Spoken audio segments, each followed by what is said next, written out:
Arrancamos la presentación. Bueno, vuelvo a saludar a los que están ingresando recientemente. La idea es contarle un poco de esto que hemos dado en llamar el desafío de respirar, ¿no? Entonces, ahora no pasan las diapositivas, ahora sí. Entonces, bueno, el programa es contarles un poquito sobre el sistema neurorrespiratorio, cómo es la idea de mirar esta forma de respirar desde una integridad, No, parece te silenció ella, separando el sistema respiratorio. Entonces, entender cuál es el impacto en las patologías neuromusculares. Vamos a hablar también, o sea, en este caso hablo del curso, pero no voy a hablar en general, en especial sobre los pacientes con atrofia muscular espinal y los pacientes con distrofia muscular de Duchenne. ¿Qué le pasa a los pacientes con lesiones medulares, ¿no? Porque uno tiende simplemente a ver la dificultad que tiene el paciente, por ejemplo, una lesión medular, depende del nivel, que tiene que ver más con el tema de la marcha, o cómo se mueve el tronco, lo motor, y no pensar en qué le está pasando desde lo respiratorio, ¿no? Y además, donde los pacientes se ven muy comprometidos es cuando tienen algún tipo de daño neurológico o daño neuromotor, y uno simplemente trata los síntomas respiratorios, ¿no? Entonces la idea de la charla es contarles un poquito cómo tenemos que hacer el abordaje con estos pacientes para que realmente tenga una vida funcional y con salud respiratoria, ¿no? Entonces arranco hablando qué pasa en las enfermedades neuromusculares, o podríamos decir qué son las enfermedades neuromusculares, y después vamos a ir viendo cómo todo esto que generan este grupo de enfermedades causa un impacto sobre lo respiratorio, ¿no? Entonces, generalmente las personas y los colegas o las diferentes profesiones miran la falta de funcionalidad, y casi siempre tiene que ver con lo motor, sin pensar que eso que traduce lo motor en esta evaluación que uno tiene que hacer sobre la debilidad muscular genera el impacto respiratorio. Entonces, esto, por eso el nombre de el desafío de respirar cuando uno está frente a estas situaciones. Entonces, las enfermedades neuromusculares son aquellas que afectan alguna parte de la unidad motora formada por el asta anterior de la médula, los nervios periféricos, la unión neuromuscular y el músculo propiamente dicho. O sea, aquí se sitúan las enfermedades neuromusculares, y con el tiempo, o sea, generalmente esta era como una clásica división en grandes grupos. Hoy en día, a través de las investigaciones y después de completar esta investigación sobre el genoma humano, se sabe que hay 16 grupos de enfermedades donde vamos a ver que hay más de 1000 enfermedades neuromusculares. Entonces se hace bastante difícil el panorama del diagnóstico, porque a no ser las clásicas donde digamos hay un acceso más fácil al diagnóstico, no es tan fácil de identificar. Por ejemplo, hace un tiempo yo ayudo muchas asociaciones de padres con diferentes grupos de enfermedad. Entonces, por ejemplo, peleaban por una ley para hacer en el screening neonatal el descubrimiento de 26 enfermedades neuromusculares, y les estoy hablando que hay más de 1000 enfermedades neuromusculares, ¿no? Entonces, con esto nos enfrentamos a una seria dificultad que tienen primero los neurólogos para el diagnóstico, y después, imagínense que en el tratamiento, hasta que uno descubre que el problema está en lo respiratorio, además de lo motor que manifiesta el paciente, pueden pasar muchos años, pero sin embargo, esta deficiencia en el sistema respiratorio va a causar severos daños, o por ejemplo, después vamos a ver también incluso, digamos, alteraciones que impiden el correcto neurodesarrollo, ¿no? Entonces, uno tiene que pensar un poco más allá cuando tiene una debilidad en un paciente. Entonces, más allá de la forma de presentación o el lugar donde se presente la lesión que va a determinar esta enfermedad genética, todas estas enfermedades tienen en común debilidad muscular. Esa debilidad que le impide a los pacientes levantar los brazos, o sostener la cabeza, o mantener el tronco, o mover las piernas, no escapa a los músculos respiratorios, ¿no? Pero como generalmente no estamos entrenados para ver la debilidad muscular, nos cuesta entender qué le pasa a los músculos respiratorios. No estamos entrenados para ver debilidad muscular respiratoria, a menos que sea la insuficiencia respiratoria aguda, que todos nos damos cuenta cuando el diafragma se está agotando y al paciente o está reclutando los músculos accesorios de la respiración, y entonces el paciente está con una necesidad inminente de una intubación endotraqueal, ¿no? Entonces, nos cuesta ver antes los problemas respiratorios de los pacientes, porque los únicos problemas que hemos aprendido a ver es cuando tenían los pacientes secreciones o no tenían secreciones, ¿no? Entonces, es un poco eso, cambiar esa mirada. Entonces,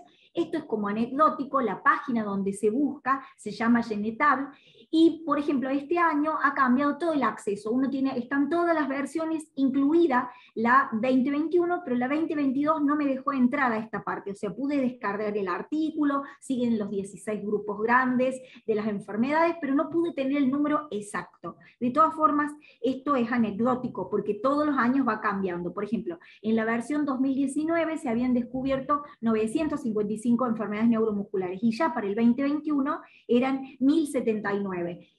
No pude, como les dije, descargar, porque bueno, todas estas páginas también tienen costo. Hay una parte que es gratuita, pero bueno, no la pude descargar esta vez, y de hecho, todos los años, cuando uno busca en Google, sale la versión 2022, probablemente todavía no se actualizó, por eso no tengo esta tablita, que es ahí está. Entonces, les hablé de esta parte, ¿la habían visto?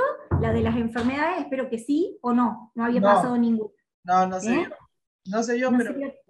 Bueno, entonces, ahí está la parte de programa, perdón a todos, gracias que avisaron, pero bueno, como yo estaba concentrada en la charla, no me quería demorar con eso, y por eso los dejé colgados. Entonces, bueno, lo que les hablé del programa, y ahora... esperen qué pasó. Entonces acá estaba la parte esta que les decía de las enfermedades neuromusculares, son las que se asientan en alguna parte de la unidad motora, hasta anterior de la médula, nervio periférico, unión neuromuscular, el músculo propiamente dicho, y que todas tienen en común la debilidad muscular. Y esta era la página que les decía de Genetable, donde les contaba 955 enfermedades neuromusculares y 1079 que son las del año pasado, y que, como les contaba, la página no se actualizó. Perdón por los defectos técnicos. Entonces, cuando nosotros tenemos este grupo de enfermedades que afecta a alguna parte especial, que a veces este grupo de problemas, porque hasta cierto tiempo, hasta que los papás o las familias tienen el diagnóstico, solo representa un problema de salud. El tema es entender que, más allá de lo que se manifieste en lo motor, algo también puede estar sucediendo en lo respiratorio. Entonces, siempre viene la pregunta, ¿no? ¿Por qué respiramos? Y lo vamos a ver más detalladamente en el próximo cuadro, ¿no? Pero nosotros tenemos esta idea en general que respiramos gracias a unos órganos intercambiadores de oxígeno y dióxido de carbono, pero no nos tenemos que olvidar que respiramos gracias a la integridad de un sistema nervioso central que transmite esta información por la médula espinal y por los nervios motores, y que esta integridad va a depender, y a su vez de esto que les contaba, el sistema nervioso central, para que estos impulsos puedan generarse adecuadamente, transmitirse adecuadamente, pero además nosotros necesitamos músculos que funcionen adecuadamente para poder generar la función respiratoria. Entonces, cuando nosotros hablamos de respiratorio solo, casi siempre nos enfocamos en pulmones. Cuando nosotros pensamos en esto de lo neurorespiratorio, tenemos que pensar en todos estos efectores de la respiración que van más allá de lo que podemos descubrir con un simple saturómetro o auscultando a un paciente, ¿no? Entonces, esto es de suma importancia a la hora de entender el desafío de respirar al que se enfrentan estos pacientes que no pueden mover los brazos, o que no pueden sostener la cabeza, o que no pueden sostener el tronco, o que no pueden mover las piernas, ¿no? O sea, va mucho más allá que no solamente cumplir con una función motora, que la función motora de lo respiratorio también puede verse afectada, ¿no? Entonces, me gustó mucho, hace bastante tiempo que yo estudio todas estas cuestiones neurológicas en lo respiratorio, más de 20 años, entonces me encantó cuando encontré este artículo, que es bastante viejito, pero para mí es como la base de todo este trabajo en el que me centro, y que obviamente no soy la única en el mundo que lo hace, pero trato de mostrar una forma diferente de ver lo respiratorio más allá de los síntomas pulmonares, ¿no? Entonces, entender que tenemos un sistema neurorrespiratorio que implica o genera este impulso a nivel de la corteza cerebral, se envía al cerebro, y esto que les contaba de los nervios motores a través de la médula espinal, dando esa información a los músculos para generar, o sea, a través de los músculos, un movimiento de la parrilla costal para generar, frente a todo este feedback o este cambio de información, el cambio o el intercambio de oxígeno y dióxido de carbono, entonces, a través de fibras de contracción rápida, contracción lenta. Pero fíjense que cuando uno mira el sistema neurorrespiratorio, deja a los pulmones en un lugar demasiado chico, porque hay entidades sumamente importantes que son las que nos hacen respirar, y que frente a estas enfermedades no siempre tenemos la sintomatología. Algunos niños nacen con formas más severas de algunas enfermedades que tienen el impacto, por ejemplo, a nivel de las neuronas motoras, y eso va a generar un déficit en los músculos respiratorios y enseguida van a tener la insuficiencia respiratoria. Pero otros se desarrollan en años. Pensemos en otros pacientes. Pensemos, por ejemplo, un paciente que tiene un ACV.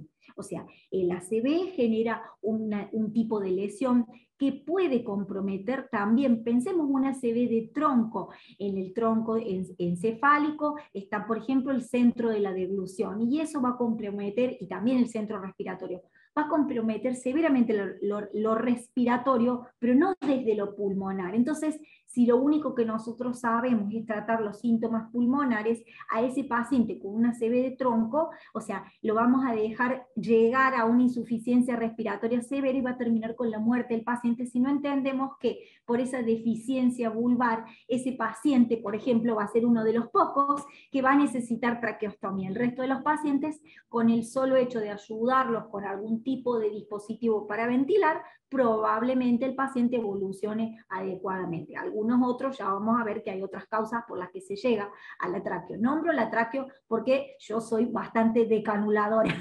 entonces, y antitraqueostomía, pero hay algunos pacientes que precisamente la van a necesitar para sobrevivir.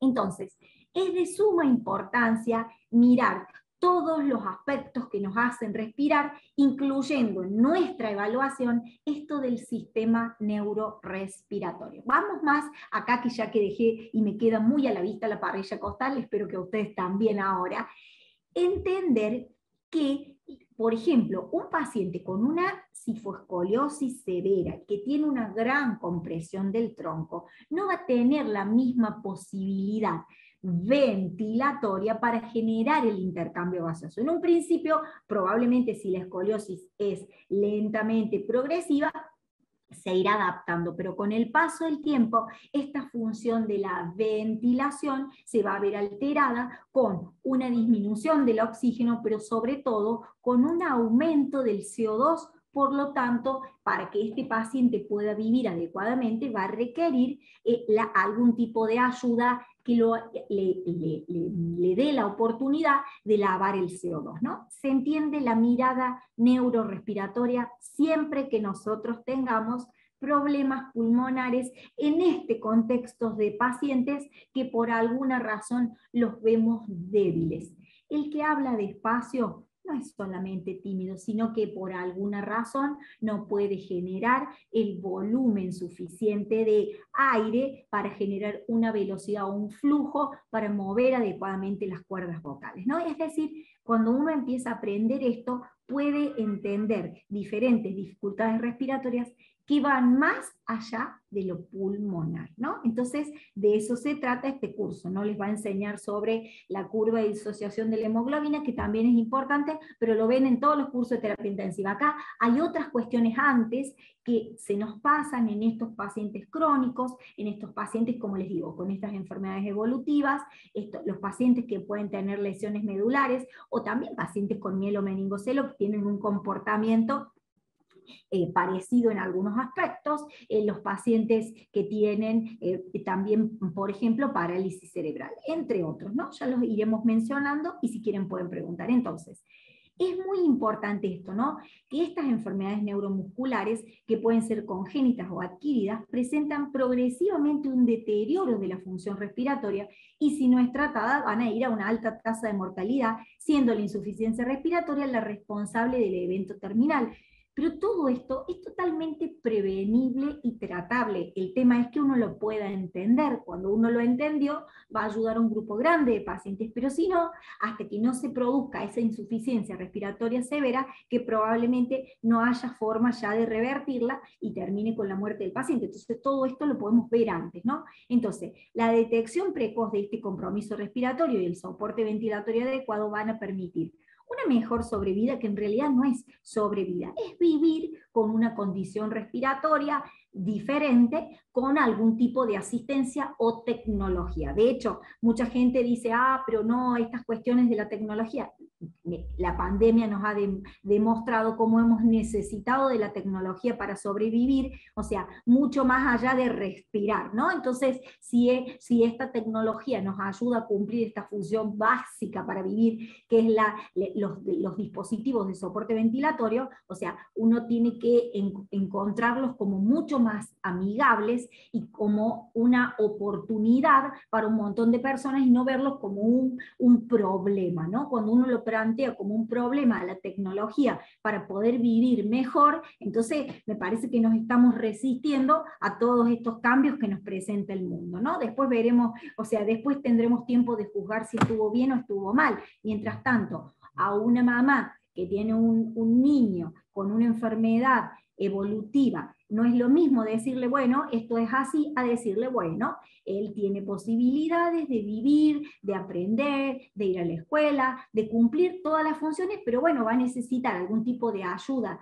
ventilatoria para poder hacerlo. Son diferentes caminos, a ninguno nos ha tocado a lo mejor, u otro sí. Es como cuando también alguna persona sufre un accidente y sufre una amputación. Bueno, obviamente no tiene más su miembro inferior, pero uno conoce que existen prótesis y puede seguir caminando. Entonces, las ayudas respiratorias también te permiten seguir andando, nada más que, bueno, no es un camino fácil. ¿Y quién habla de caminos fáciles? Ninguno tenemos caminos fáciles, ¿no? Son caminos distintos, ¿no? Entonces, permitir entender que se pueden usar tecnologías para ayudar a ventilar, van a permitir una mejor sobrevida o una buena vida, porque le va a dar esta calidad y esta oportunidad, ¿no?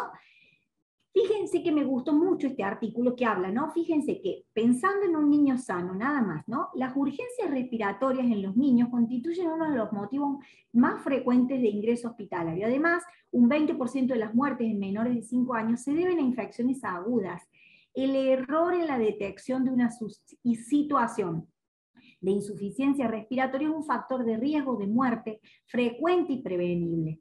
Reconocerlo, administrar soporte, instaurar tratamiento precozmente puede evitarlo, ¿no? Le estoy hablando de tasas, y de estudios hechos en niños sanos. Fíjense, los chicos ya sabemos que tienen mayor tasa metabólica, metabólica basal, que implica menor reserva metabólica, ¿no? Entonces, mayor tasa metabólica basal, pero implica menor reserva. Entonces, se agotan fácilmente.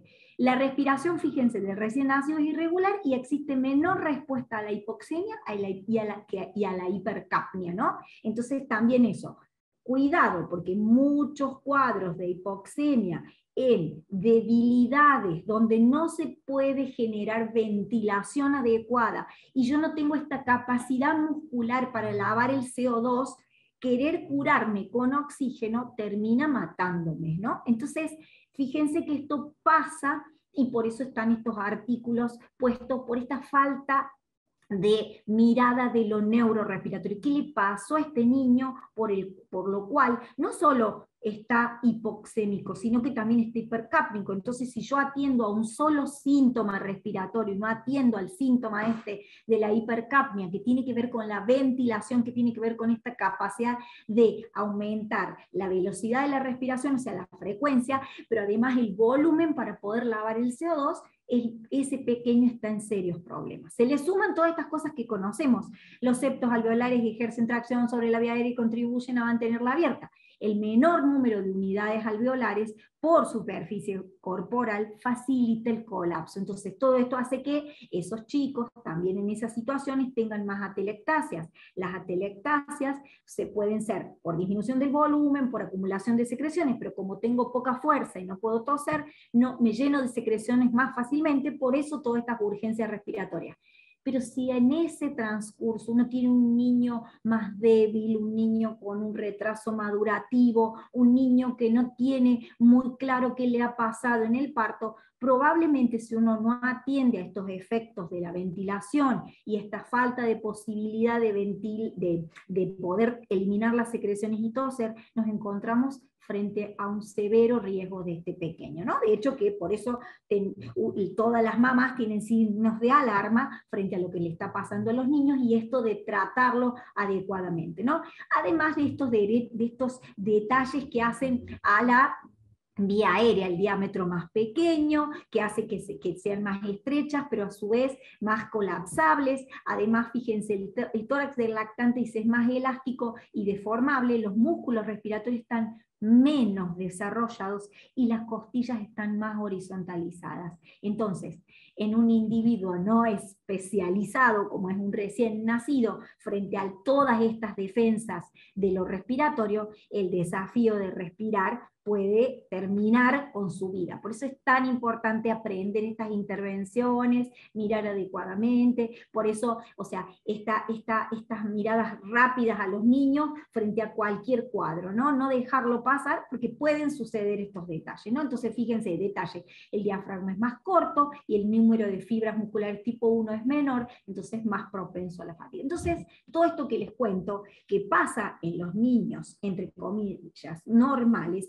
imagínense todo lo que les sucede a estos pequeños que por alguna razón tienen alguna dificultad en generar el impulso respiratorio a nivel del sistema nervioso central, o en transmitirlo a través de la médula espinal, o en los nervios periféricos, o en la unión neuromuscular, en el músculo propiamente dicho, y ni les cuento a nivel si hay algún tipo de trastorno o de problema a nivel de la parrilla costal, ¿no? Entonces por eso es tan importante ver un poco más allá de los pulmones. Los pulmones generan estos trastornos, pero además si le agregamos todas estas cuestiones del sistema nervioso, en general uno se encuentra frente a un individuo sumamente lábil, ¿no? Entonces mirar un poco más allá. Entonces me gusta hablar mucho sobre enfermedades neuromusculares, pero entender que hay otros grupos de pacientes que se enfrentan a trastornos neuromusculares que generan también estas dificultades. Entonces, en las enfermedades neuromusculares, la disminución del rendimiento de los músculos respiratorios,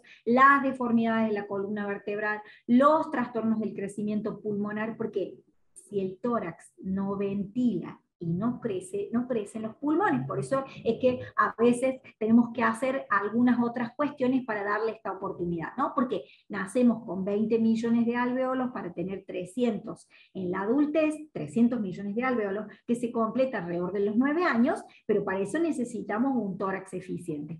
Habrá que ver, porque ahí tenemos una cuestión pendiente con alguien, habrá que ver, porque a lo mejor la forma no quiere decir que no tenga ya la cantidad de unidades alveolares. Habrá que compararlo con la salud, porque a veces preocupa mucho la forma del tórax en cierto grupo de pacientes, pero a veces no quiere decir que el tórax sea aunque el tórax no tenga la forma que a nosotros nos gusta, no quiere decir que no sea eficiente. Tendremos que verlo, ¿no? Entonces, entender esto, ¿no? Que si uno no presta atención a estos detalles, se producen trastornos en el crecimiento del pulmón, de los pulmones, torácico, y en ocasiones las alteraciones del control central son responsables de este fallo respiratorio crónico o agudo, y su instauración puede ser insidiosa infravalorada por los pacientes. Los pacientes se van adaptando a respirar mal, ténganlo en cuenta. Y no es, ellos no sienten que respiran mal, uno se da cuenta que el paciente recluta ciertos grupos musculares o no recluta ningún grupo muscular accesorio cuando debería hacerlo, y es porque se adaptó a respirar de una manera que no era la más eficiente, pero tenemos la gran capacidad de ir adaptándonos, ¿no? Entonces muchos de estos pacientes, hay un montón de estudios que hablan de que no perciben la disnea a pesar de aumentar el dióxido de carbono y disminuir el oxígeno. No la perciben, se van adaptando, ¿no? Y de hecho hasta hay situaciones corporales que hasta los mismos glóbulos rojos que están diseñados para transportar, que tienen la hemoglobina, para transportar el oxígeno, transportan dióxido de carbono. O sea, es decir, sufrimos tantas adaptaciones por estas alteraciones. Entonces, por eso es tan importante y me gusta mucho esta palabra. Cuánto de lo respiratorio es infravalorado por el paciente, por la familia del paciente y obviamente por las entidades médicas y los que trabajamos en los equipos de salud, ¿no? Dice, y entonces puede pasar desapercibida mucho tiempo, ¿no? Todo esto, o sea, está ampliamente descrito, entonces siempre a los pacientes, cuando uno le pregunta en general a los pacientes si lo pueden decir, ellos dicen que se sienten bien, y dice, bueno, el paciente te dice, yo estoy siempre bien. Un paciente que puede decir una palabra por vez, que tiene que fragmentar de esa manera la oración, es un paciente que no está respirando bien, pero sin embargo él se adaptó a esta situación, ¿no? O después están los pacientes que hablan despacito. O, por ejemplo, papás que dicen, no, él nunca lloró fuerte, él siempre lloró despacito. No sé por qué lloraba despacito. Todo eso nos dice a nosotros que algo está pasando con lo respiratorio y probablemente no hemos encontrado todavía sintomatología pulmonar. La sintomatología viene de otro problema, ¿no? Entonces, entender que esta dificultad que tienen los pacientes siempre termina haciendo los que respiren con bajos volúmenes de aire y tienen un disturbio restrictivo. Esos bajos volúmenes de aire hacen que durante la noche respiren peor, con lo que generen lo que se llama hipoventilación alveolar nocturna, y con lo que puede disminuir el oxígeno, pero sobre todo aumentar el dióxido de carbono. ¿Y quiere alguien hacerme una pregunta? A lo mejor es una pregunta o a lo mejor si uno No, escribe en no, el chat. era solo un micrófono abierto de alguien que entró recién. Listo, listo. Bueno, menos mal que avisaron los de las diapositivas, ya los resolví. Entonces, estas situaciones hacen que los pacientes vivan en lo que se llama insuficiencia ventilatoria, ¿no? Entonces, vamos a tratar de encontrar este camino, pero esto no es una cosa fácil que lo vamos a encontrar leyendo un solo artículo. Nos va a llevar bastante tiempo comprenderlo. Entonces, entender que por alguna razón esta del sistema nervioso central, ya vimos que pueden estar en diferentes lugares situados los problemas de estos pacientes, van a determinar que respiren con volúmenes de aire bajos y entonces tengan un disturbio ventilatorio restrictivo, son restrictivos, bajos volúmenes y capacidades, ¿no? Eso hace que de noche empeore la situación, con lo cual puede disminuir el oxígeno y aumentar el dióxido de carbono, ¿no? Y esto determina la insuficiencia ventilatoria. Y vamos a ver que la forma de tratar o de ayudar a estos pacientes es mejorando la ventilación, ¿no? Entonces, para que ustedes lo vean gráficamente, me gustan los dibujitos. Entonces, este sería un patrón respiratorio normal. Este es el obstructivo, que es como el paciente fumador lleno de aire, o asmático clásico, que está lleno de aire, y este es el restrictivo. Así son todos nuestros pacientes que tienen problemas neurológicos o neuromusculares, ¿no? Son como el perro flaco que ventila cortito, ¿no? Esto hace que de noche, es gráfico, no es literalmente así que los pulmones están desinflados, pero los pacientes ventilen menos durante la noche y tengan hipoxemia, hipercapnia, Como resultante, durante el día las personas están cansadas, pueden estar irritables, están más dormidas, tienen menos rendimiento en el colegio o en el trabajo, tienen dolor de cabeza, ¿no? O sea, manifiestan muchos malestares, ¿no? Y a veces, o sea, cuando uno solamente toma la saturación y ve que están con la saturación baja y uno cree que lo mejor va a ser ponerle oxígeno, si uno se olvida de este otro detalle de lavar el dióxido de carbono, termina complicando la situación de los pacientes, ¿no? Entonces viven en lo que se llama insuficiencia ventilatoria y no se dan cuenta porque es el típico paciente que antes caminaba en la casa y deja de caminar, antes iba a hacer la compra y no puede hacer las compras, o es el paciente que tenemos sentado en una silla de ruedas que antes iba contento al centro de rehabilitación y después empieza a llegar dormido, después cuesta despertarlo, o es ese paciente que no te dice mucho pero lo ves irritable, lo ves como más cansado, como les digo, sobre todo esto de la somnolencia en general diurna, más la desaturación, es un paciente que tiene que pensarse para ser estudiado porque algo de estas situaciones pueden estar sucediendo y como les digo, si está desaturado no siempre se va a mejorar con oxígeno. Si tiene alguna de estas cuestiones va a necesitar algún tipo de ayuda ventilatoria. A lo mejor con un ritmo que vamos a ver de tratamiento diario generado por la familia o por cuidadores, no necesariamente todos necesitan kinesiología respiratoria porque muchas veces todos estos pacientes como síntoma extra tienen secreciones. Entonces, a veces hay gente que solo se ocupa de ir a sacarle las secreciones y eso a estos pacientes no les alcanza. Hay que atender además estas cuestiones ventilatorias, porque como vimos, encima que pues, si son más chicos tienen esta posibilidad de colapsarse más la parte alveolar, si no colaboro con una ventilación adecuada, o sea, probablemente le saque las secreciones ese día y al otro día siga igual, porque el problema está en otro lado y no es solo pulmonar. Entonces, mirar al individuo en general y su comportamiento hace que uno entienda mucho más de lo respiratorio que simplemente usar un estetoscopio y auscultar, ¿no? Entonces, con independencia de la forma de presentación en las enfermedades neuromusculares, la insuficiencia respiratoria se origina por la debilidad de los músculos respiratorios.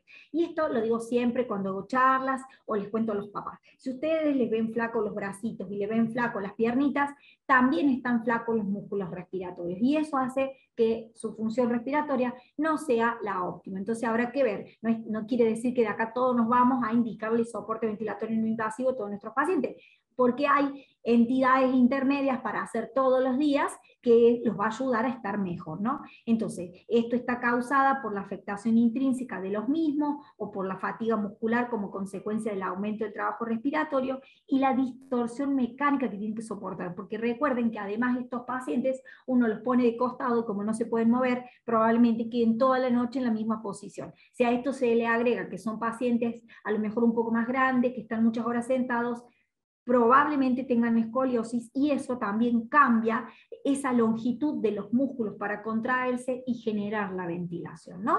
Entonces, no es cuestión de pensar, no, él tiene solo una escoliosis. O sea, no es solo una escoliosis, sino que no es solamente una desviación de la columna, además hay una desviación y una distorsión en la forma de contraerse los músculos y de moverse las costillas que hacen más ineficiente la ventilación.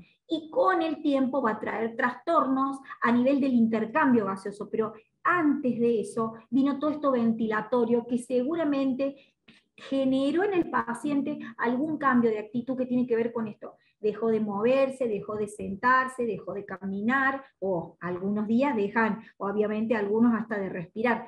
Que no nos pase eso con los pacientes, que lo podamos ver antes, ¿no? Entonces, esto de entender el desafío de respirar es como que me ha resultado una misión en estos tiempos, porque me duele mucho cuando suceden estas cuestiones y los pacientes terminan muriendo en la guardia sin que se haya atendido al problema ventilatorio, y todo el mundo se ocupó de ver si tenía o no tenía moco, y en realidad a esa altura ya poco sirve sacarle las secreciones si no lo pude ventilar ese individuo para que lave el CO2, ¿no? Este es un ejemplo, hablo de la AME porque estudio mucho y tengo AME, atrofia muscular espinal.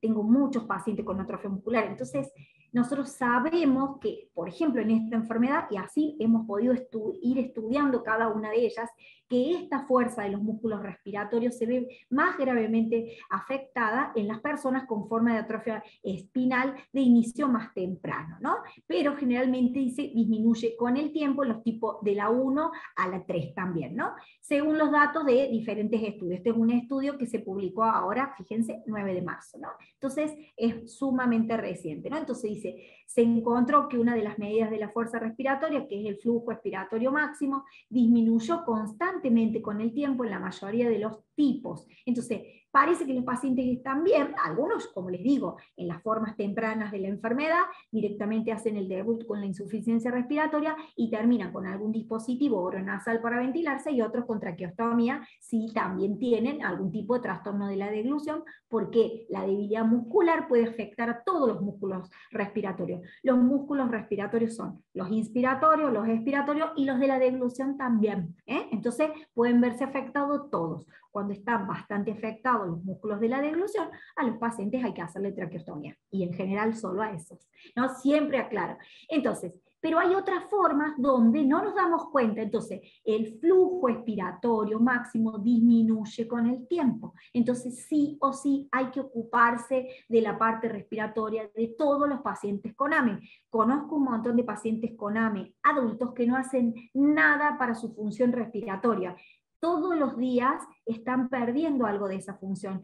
Algo tienen que hacer para contrarrestar esos efectos que le va a provocar. Porque no es solamente que, bueno, está bien si yo ya no camino, bueno, está bien si yo ya no muevo tanto los brazos, pero no es solo eso que tiene que ver con lo funcional, que tiene que ver con las actividades de la vida diaria. Respirar es fundamental, entonces siempre tenemos que hacer algo para ayudar a estos pacientes, que no necesariamente, como les digo, tiene que ser con terapia con un fisioterapeuta, sino que también hay medidas que pueden tomar los familiares, e incluso hay actividades o cuestiones que pueden hacer los mismos pacientes para mejorar la ventilación, ¿no? Ya lo vamos a ver específicamente, ¿no? Entonces, me gusta cada una de estas cosas, hablo así como a un nivel básico, porque también hay papás o hay gente que no es kinesiólogo, para que se pueda entender cuál es la dificultad, ¿no? Entonces, entender que más allá si tienen AME, tienen Duchenne, o tengan el nombre que tenga la enfermedad, tenga parálisis cerebral o tenga lesión medular, yo tendré que encontrar dónde está este famoso fallo neuromuscular respiratorio, que tiene que ver con esta inhabilidad para ventilar, porque los músculos respiratorios están débiles. Este riesgo de aspirar o de aspirarme con la saliva o la comida, porque tengo débiles los músculos de la deglución, y esta defensa de la vía aérea no siempre se puede completar a través de la posibilidad de toser, ¿no? Que también depende de la fuerza de los músculos expiratorios. Entonces, este fallo neuromuscular tiene que ver debilidad de los músculos inspiratorios, riesgo de aspirarme porque no defiendo la vía aérea, y además inhabilidad para toser porque no tengo, primero no puedo entrar bien el aire porque no tengo fuerza, o tengo las costillas, o tengo una escoliosis, pero además no tengo músculos expiratorios, que son los que me hacen aumentar ese flujo expiratorio, y además si tengo afectados los músculos de la glotis no puedo cerrarla adecuadamente para generar una tos adecuada. Siempre que muestro este cuadro, les hago hacer esto. Saquen todo el aire y ahora traten de toser. Fíjense que yo, que estoy sumamente entrenada, háganlo ustedes. No les invito a abrir los micrófonos porque vamos a hacer un lío y después nos vamos a olvidar los micrófonos. Pero si ustedes se ponen a ver, los pacientes neuromusculares viven, y estos pacientes con condiciones neuromusculares viven en esta situación, como desinflados, con poco aire. Saquen todo el aire, y una vez que ustedes sientan que están como desinflados y el tórax colapsado, traten de respirar, pero sin ponerse derecho. Y entonces, sacando todo el aire, si ustedes se ponen a contar, van a ver cómo les genera una cierta dificultad, ¿no? Yo lo estoy exagerando un poco, pero si ustedes lo hacen, lo van a sentir, que realmente esa disminución del volumen de aire, sumado a esta falta de contención postural o falta de musculatura del tronco, o sea, porque podríamos estar horas hablando dónde está la deficiencia muscular que le impide respirar al paciente, hace que estos pacientes se adapten a esta situación, pero si uno no se ocupa de acomodarlos y ayudarlos a vivir mejor, sabemos que con el paso del tiempo va a disminuir el oxígeno, va a aumentar el CO2, se van a llenar de secreciones y probablemente terminen con una neumonía, intubados y ventilados, y probablemente se han dado de alta, si es que no se mueren antes, con una traqueostomía, ¿no? Entonces, vaya si no es importante entender esto para prevenir. Entonces el desafío de respirar de ustedes, o el desafío de ustedes, será encontrar dónde está este famoso fallo neuromuscular respiratorio de nuestros pacientes. Entonces, ¿qué tenemos que hacer primero? Mirar la máquina de ventilar que tienen nuestros pacientes. ¿Cómo tiene el tórax? Nosotros todos queremos este paciente, pero nosotros tenemos pacientes que tienen el tórax así, el tórax, el pectum carenatum, el excavatum, tienen diferentes formas, incluso formas familiares. Tenemos estos pacientes con este grupo de patologías y cifoescoliosis. O sea, nada de esto pasa inadvertido para poder respirar adecuadamente, ¿no? Entonces, ¿qué empezamos a ver? Empezamos a ver la máquina que tiene para ventilar, el tórax, obviamente, y no nos olvidamos del primer cuadro, cómo está a nivel central, cómo están las vías de conducción, o bueno, si sabemos que tiene alguna enfermedad con nombre y apellido, ¿dónde está la dificultad y a dónde se va a traducir en estos efectores que son los músculos respiratorios y, digamos, esta máquina que tiene que ver con la caja torácica, insertada en el tronco? Entonces, también empezar a ver la unidad del tronco sumado a la movilidad de los brazos, sumado a la movilidad de las piernas, ¿no? En integrar al individuo. No respira lo mismo el que sostiene la cabeza que el que no sostiene la cabeza, no respira lo mismo el que tiene la escoliosis que el que tiene o el que tiene la hiperlordosis. Todas estas implicancias en nuestra máquina de ventilar, que es el tórax, pero inmerso en el tronco, hace que nosotros empecemos a ver un poco más allá dónde está la falla neuromuscular respiratoria de mi paciente, ¿no? Entonces, no es solo cuestión de mirar pulmones, o sea, los pulmones son los órganos que intercambian, pero para poder hacer eso necesitan de otros efectores. Obviamente se pueden enfermar, como nombré al principio, porque precisamente como todos los órganos tiene cierta complejidad, pero la mayoría de las veces de los problemas de estos pacientes están en otras áreas. Entonces, ¿qué vamos a mirar de la bomba? La edad del paciente, no funcionamos igual de acuerdo a cada edad, o sea, siempre repito lo mismo y me parece súper importante decirlo, o sea, un niño no es una réplica pequeña de un adulto, o sea, un niño tiene una forma y un adulto tiene otra, entonces también la transición del niño al adulto, cómo se hace frente a este grupo de dificultades, ¿no? Pensarlo para ver, o sea, porque generalmente en las transiciones, en los crecimientos, nosotros vemos más dificultades respiratorias porque esta adaptación de los músculos con el tamaño de los pacientes no siempre es tan gradual y fácil como lo realizamos en la naturaleza, ¿no? Entonces, súper importante, entonces, considerar la edad, pensar en la obesidad de los pacientes, pero a su vez la mayoría de nuestros pacientes con estas dificultades respiratorias, ¿qué hacen? O comen o respiran, y casi siempre eligen respirar. Entonces la mayoría tienen lo contrario de la obesidad, que ya generalmente está muy descrito qué pasa con la obesidad. Poco describimos los pacientes que tienen bajo peso o que están desnutridos, o sea, simplemente ahí nos enfocamos en que mejore lo nutricional, pero nos olvidamos que hasta que mejora lo nutricional y vuelve a crear músculos, lleva mucho tiempo. Y además se sabe que los músculos respiratorios, una vez que se desnutrieron, tardan un montón de años en recuperarse, y de hecho, estudios en diferentes guerras revelaron que los músculos respiratorios, en un porcentaje muy alto, no se recuperan después de una desnutrición severa.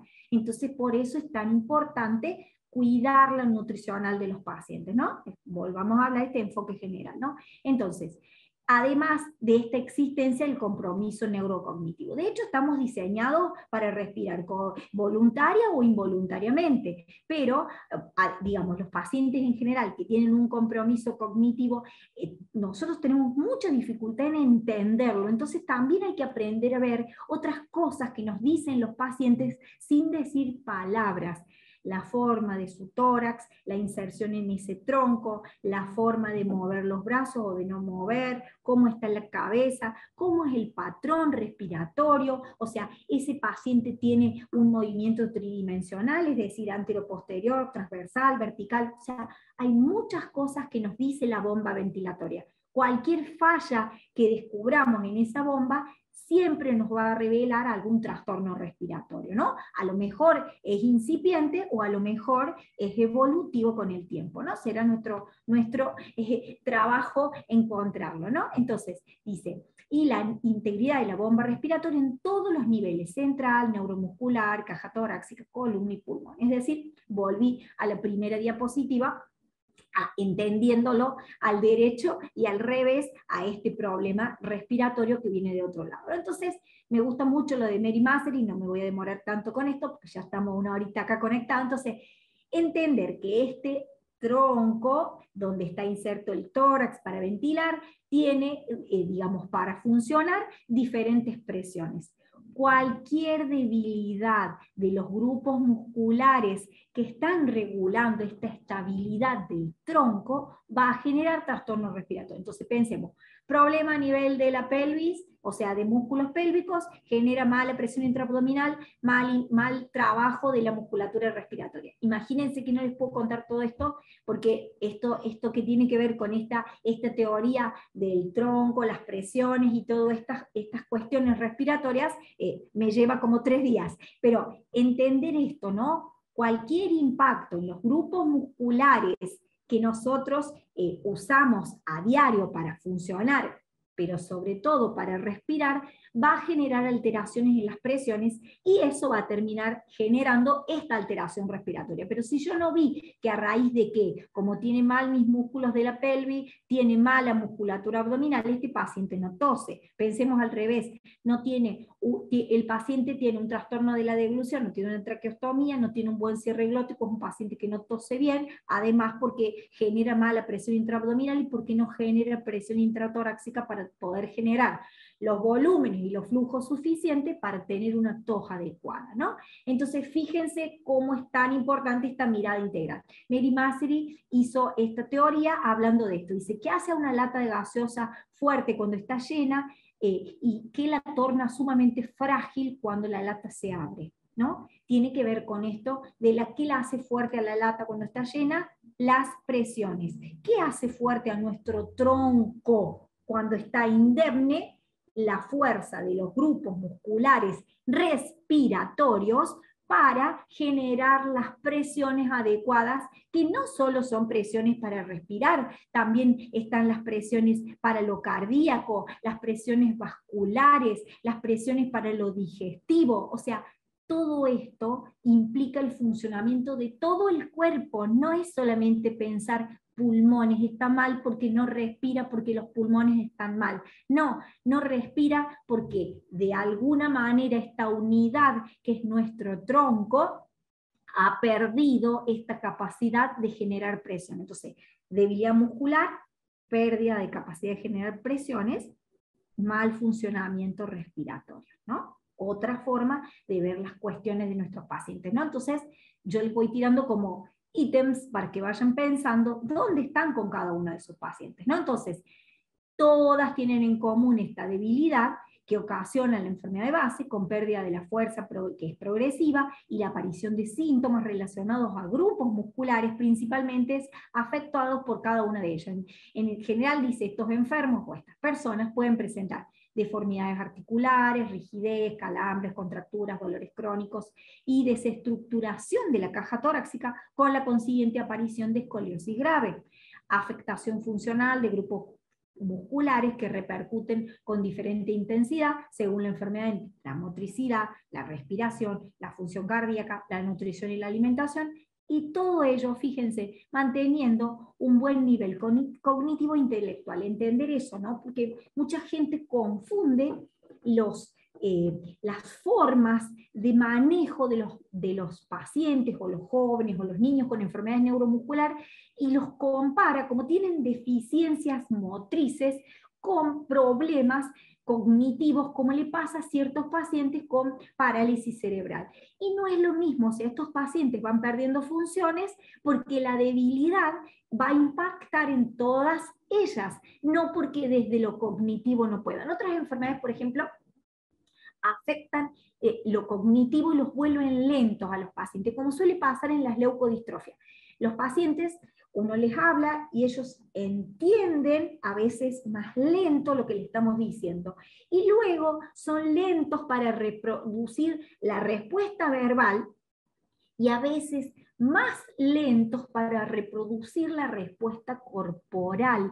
Entonces, creo que también el secreto está en que cada vez que nosotros tenemos un paciente con un diagnóstico, nos involucremos en entender qué le pasa a ese paciente y cómo se va a comportar, porque nos pasa muchas veces, y lo veo en muchos grupos de trabajo, donde a los pacientes se los pone en la misma bolsa, y este ejemplo de la misma bolsa lo dice el doctor De Vito, ¿no? Entonces, cuando uno pone a todos en la misma bolsa y uno va a sacar un gato, uno no sabe si va a sacar el gato negro o el gato blanco, o sea, entonces no se trata de eso, no todos los pacientes se presentan de la misma manera, y además esto de lo cognitivo también hace que nosotros a veces pidamos a los pacientes cosas voluntarias, y los pacientes probablemente puedan colaborar, y uno tendrá que entender si ese paciente no va a tener más o menor fatiga porque yo le estoy pidiendo ejercicios voluntarios. La mayoría de estas patologías neuromusculares, los pacientes pueden colaborar, pero yo no les tengo que fatigar, porque la fatiga les va a generar más trastorno. Y en los pacientes que tienen problemas cognitivos, mucha gente se ve como en severas dificultades porque nos dice, pero es que el paciente no hace nada. Es que hay un montón de cuestiones que yo puedo hacer cuando el paciente desde lo cognitivo no colabora. Por ejemplo, todos sabemos que cuando levantamos los brazos desencadenamos una respuesta inspiratoria. Cuando, por ejemplo, flexionamos el tronco, desencadenamos una respuesta expiratoria. Entonces, tomarse el trabajo de ver qué necesita cada uno de los pacientes y cómo puedo yo contribuir a mejorar lo respiratorio, que sabemos que está deteriorado o se va a ir deteriorando con el paso del tiempo, desde nuestras diferentes áreas de la rehabilitación, ¿no? No quedarnos con que, yo me acuerdo siempre que he tenido grupos de personas también rotando, que son de otros países, donde la intervención siempre es como muy del paciente. Cuando los pacientes no pueden hacer nada, como que los tocan poco a los pacientes. Entonces, nosotros tenemos posibilidades de hacerlos intervenir con respiraciones más profundas desde nuestras manipulaciones, desde nuestras posturas. Hay muchas cuestiones que van más allá cuando los pacientes no pueden colaborar. Y cuidado con los que colaboran y tienen estas enfermedades, porque uno, al hacerle hacer tantos ejercicios voluntarios o con ciertos ejercitadores, lo único que termina haciendo es cansarlos, a la noche hipoventilan peor, se llenan de secreciones, entonces dice, curiosamente fue con vos y al otro día quedó peor.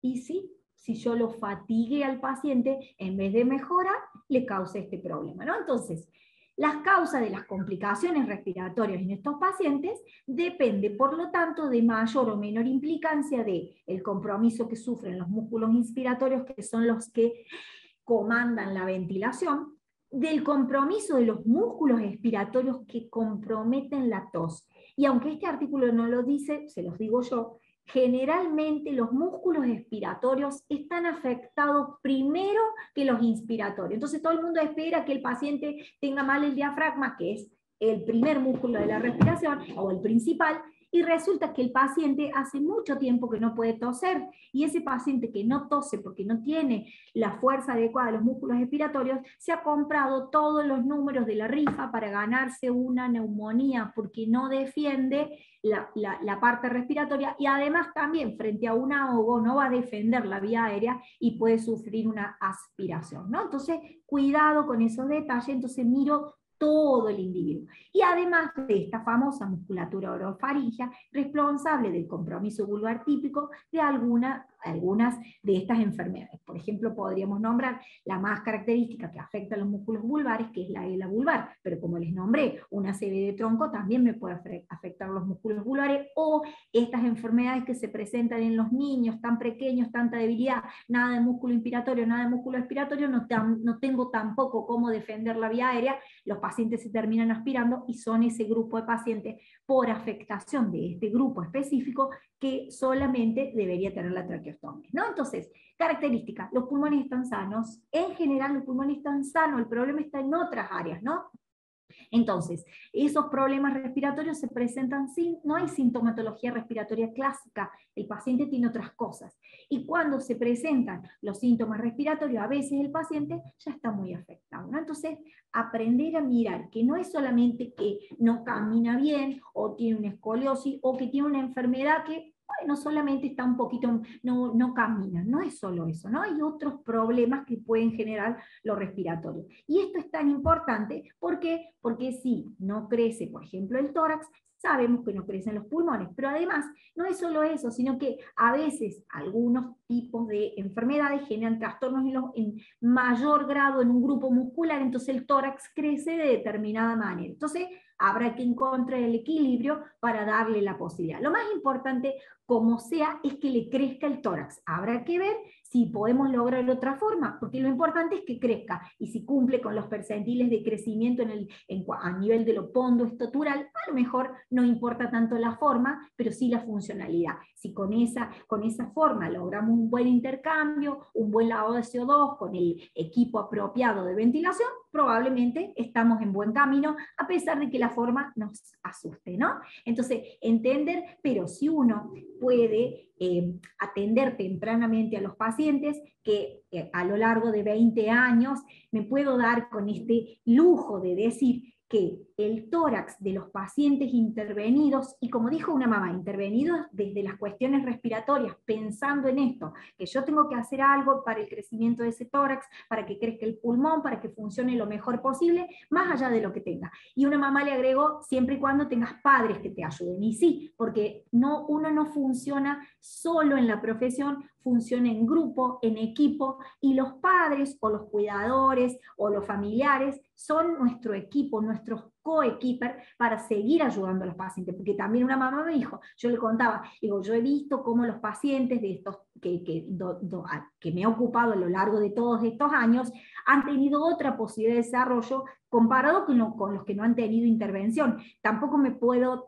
dar como el lujo de hacer un grupo de pacientes a los que trabajo y otro grupo no los trabajo. Simplemente no puedo abarcar a todos los pacientes con problemas neurológicos o neuromusculares de Córdoba. Los que pude trabajar, el tórax tiene otra oportunidad de crecimiento y la funcionalidad respiratoria también, y las internaciones no son nada frecuentes en los pacientes y las complicaciones respiratorias no han estado presentes. Pero bueno, tengo el otro grupo control de los que no se les ha podido hacer porque no puedo atender a todos los pacientes. Por eso mi misión es ayudarlos y enseñar. Entonces, pero nunca he estado sola, porque yo los puedo ver 1 o 2 veces por semana. El resto del trabajo también lo hace la familia, ¿no? Entonces, esto es importante. Sí, sé que también hay familias escuchando, ¿no? Es decir, no solamente pensar en buscar el fisio adecuado o el fisio que tenga idea para que vaya más allá de sacarle las secreciones a los pacientes, o el fisio que hace neuro que vaya más allá de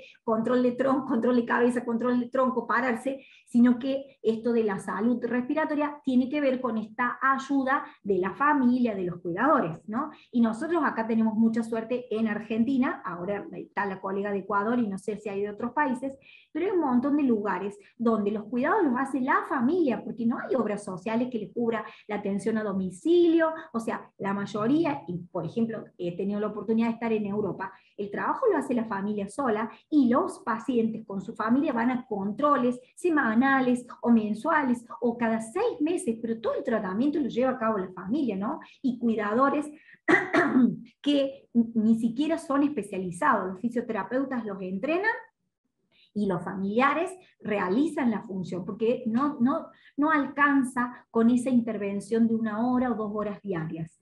los problemas respiratorios de los pacientes que tienen debilidad muscular están las 24 horas. Entonces, así yo le haga 1 hora de kinesio a la mañana y 1 hora a la tarde, le quedaron 22 horas, perdón, yo estaba con la cuenta del 23 con una sesión. Con las 2 sesiones le quedaron 22 horas donde la debilidad persiste. Entonces, esa intervención familiar desde lo postural, las ayudas con los equipamientos o lo que le hemos dado como medida de ayuda a los pacientes, genera este cambio. De todas formas, acá está descrita, por ejemplo, en la AME. ¿Qué pasa en la AME? La AME en general tiene un diafragma preservado o un diafragma un poco más eficiente que los intercostales, en especial externos. Entonces, al no tener intercostales o carecer de intercostales o tener los intercostales con mínima fuerza, el tórax va a tener la fuerza del grupo muscular predominante o el músculo predominante, que es en el caso del AME, que es el diafragma, ¿no? Por eso tienen un tórax en campana. Entonces, bueno, nuestra estrategia será ver cómo logramos, porque los intercostales no están, cómo logramos más ventilación. Entonces veremos si le ponemos una fajita, si cambiamos los modos ventilatorios, si usamos una bolsa de resucitación. Ya encontraremos. El tema es que, siempre digo, el cambio de esto tiene que ver con lo que hacemos. Muchas veces de afuera hacia adentro, pero en algunos pacientes que son muy débiles, es de adentro hacia afuera, es decir, encontrar el dispositivo adecuado para generar la ventilación. Pensemos ahora en parálisis cerebral, ¿no? O encefalopatía crónica no involutiva, que también tienen un comportamiento neuromuscular. Siempre tienen fallas en los músculos de la deglución, entonces son propensos a la aspiración. Si hay un grupo muscular ya respiratorio que suele no estar bien, pueden padecer reflujo gastroesofágico por toda esta debilidad generalizada. Recuerden que los esfínteres también son músculos. Cuando estoy débil, eso no escapa a los esfínteres, del esfínter esofágico superior, esfínter esofágico inferior. Por lo tanto, los pacientes son más propensos a los reflujos, ¿no? También tienen tendencia a la escoliosis por esta falta del control del tronco, que encontraremos por qué, y encontrar el camino del control postural puede ayudar a estos pacientes a estar mejor también en lo respiratorio, ¿no? Además, la obstrucción de la vía aérea, que puede verse favorecida por el reflujo, por las aspiraciones o por patologías propias de la vía aérea que sufre cualquier individuo, ¿no?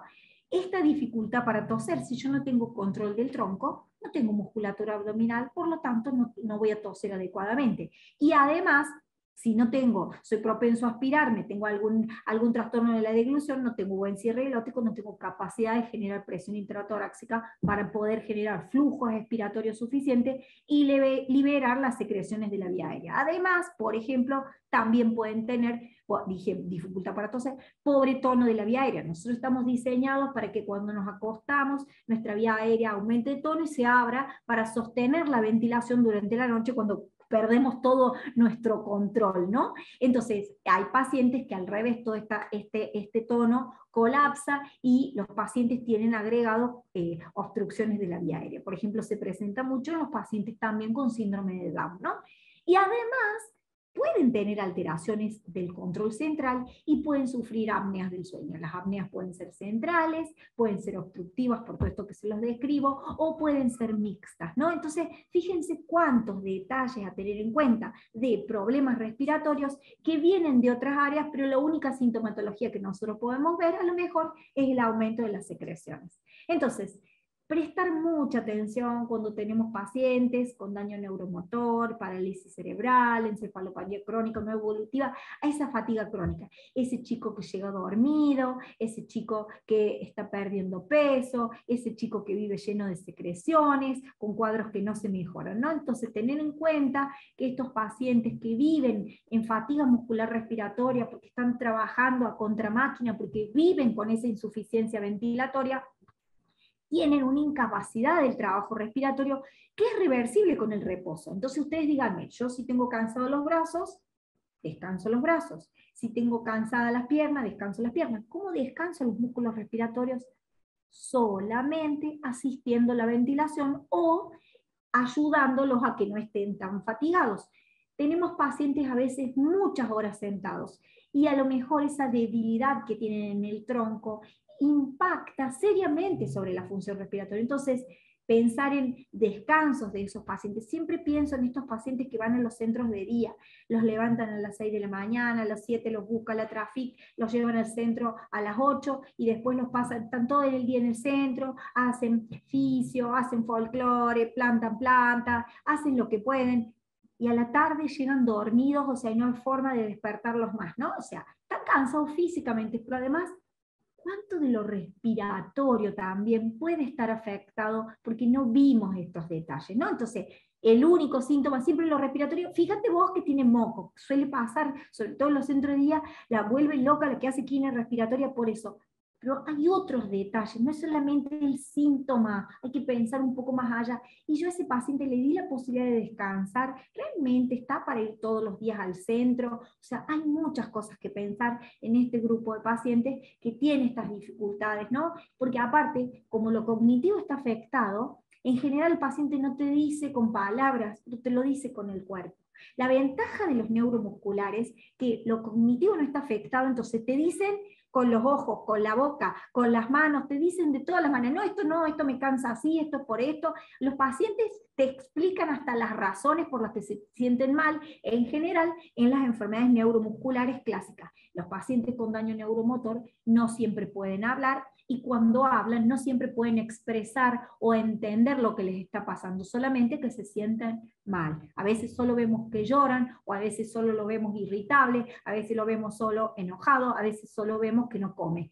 Entonces, detrás de todo eso, que, o sea, generalmente como una interpretación psicológica, hay otras cuestiones en el paciente que pueden ser respiratorias, que hay que prestarles atención, porque ya vimos que tienen todo para tener problemas respiratorios. Entonces, fíjense, este detalle básico, disminución de la expansión torácica con aumento del trabajo de los músculos respiratorios exceso. Entonces yo lo tengo sentadito en la silla de ruedas, con dos packs laterales que me tienen derechito, con un sostén de la cabeza que me tiene así, o a lo mejor con una hiperlordosis, pero lo tengo mal sentado a ese paciente que, entre comillas, está bien sentado para que se vea derecho, pero para la musculatura respiratoria de ese paciente, pero no respiratorio, solo pienso diafragma, pienso todos los grupos musculares respiratorios, cómo están funcionando. Entonces, realmente puede expandir el tórax, o sea, ¿qué músculos está reclutando para respirar? Y tenemos suerte cuando reclutan los accesorios, porque muchos pacientes ya están tan débiles que ni siquiera reclutan esa musculatura que nos informa que le pasa algo, ¿no?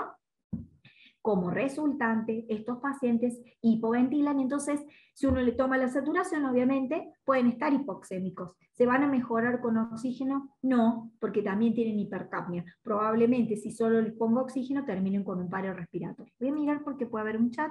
Dice, bueno, hay alguien que me está felicitando, perdón.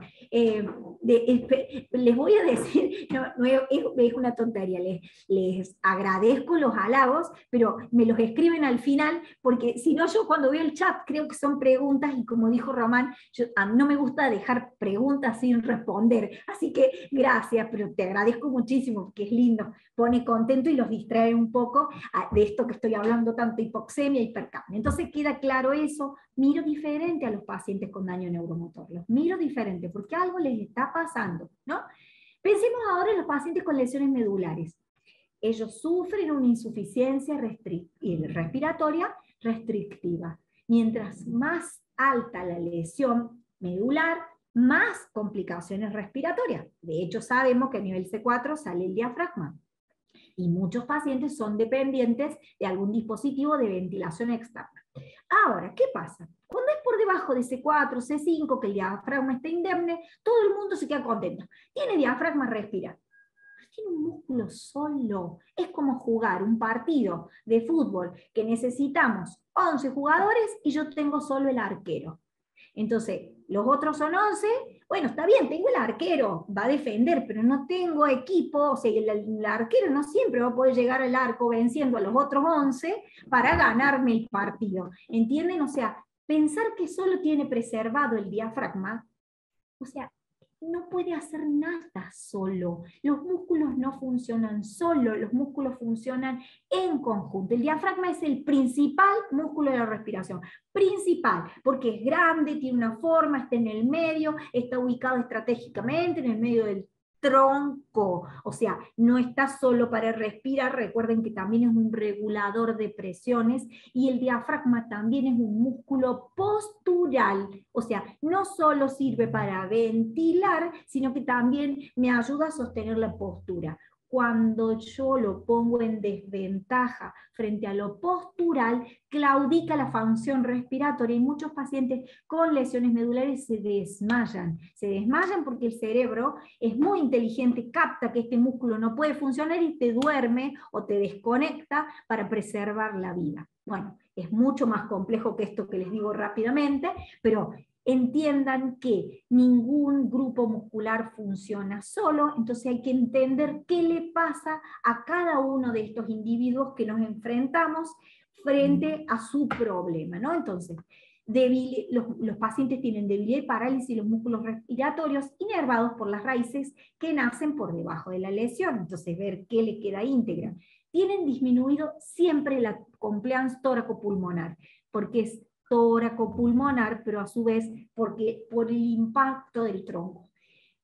Aunque sea una lesión muy baja a nivel lumbar, de alguna manera hay alguna alteración a nivel abdominal y eso a mí me va a generar alguna alteración en mi grupo muscular respiratorio y eso va a impactar en mi función respiratoria. A lo mejor no se nota mucho porque depende de la evolución, hay grupos de pacientes que desarrollan como más espasticidad, que eso compensa ciertas funciones, habrá que ver cómo es el contexto, cómo se adapta la musculatura respiratoria a esto que me quedó indemne. Entonces entender que porque tenga diafragma preservado no quiere decir que va a respirar bien. Va a respirar como pueda. Entonces, si yo a ese paciente le doy ayudas desde lo postural, ayudas ventilatorias, ayudas en la generación de otras presiones para el adecuado funcionamiento del tronco, estos pacientes pueden vivir con una salud integral. Pero si no, las cuestiones respiratorias siempre hacen que estos pacientes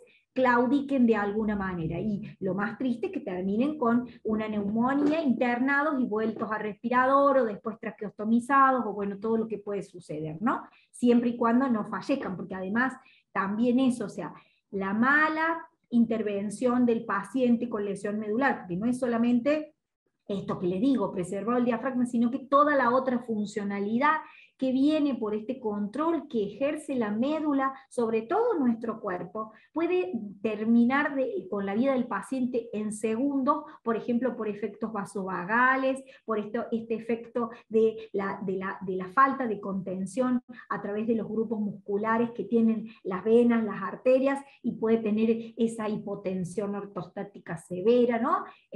A lo largo del tiempo he visto muchas de estas situaciones, entonces siempre me preocupa todas las situaciones de los lesionados medulares, encontrar si ellos han podido ver, porque la mayoría como cognitivamente están bien, en general encuentran posturas que los hacen funcionar mejor respiratorio. Y esto también está bueno decirlo. Así como dijimos en estas enfermedades neuromusculares, que a veces el tórax no es tan lindo, pero es eficiente, porque es lo que puede tener, los lesionados medulares o algunos pacientes tienen posturas raras o feas para el fisioterapeuta, pero es la postura que encontró para compensar o encontrar, por ejemplo, la mejor función de la musculatura expiratoria, que es la abdominal, y eso le genera más defensa de la vía aérea y le genera diferente presión intraabdominal para generar mejor presión intratorácica para ventilar mejor, ¿no? O sea, pero como esto es muy largo, por eso que en el curso armamos como un capítulo solo de lesión medular, un capítulo solo para atrofia muscular espinal, un capítulo para distrofia de Duchenne y un capítulo que tiene que ver con esto de las lesiones cerebrales o el daño neuromotor, que se llama problemas extrapulmonares con impacto en lo respiratorio, para entender la funcionalidad de cada grupo de pacientes que tenemos, ¿no? Entonces, no le puedo contar mucho más, pero entender que tienen una dependencia postural de la capacidad vital y asociaciones que, junto a las infecciones broncopulmonares, son causa de insuficiencia respiratoria, a veces irreversible, ¿no? Entonces, cuidado con el lesionado medular. Bueno, y acá está el cuadro famoso de los volúmenes y las capacidades. Entonces, esto teóricamente es el individuo normal. Entonces, esta es la capacidad pulmonar total, esta es la capacidad vital, que es lo que nos miden cuando nos hacen la espirometría, volumen de reserva inspiratorio, volumen corriente, que es con lo que estoy hablando y tengo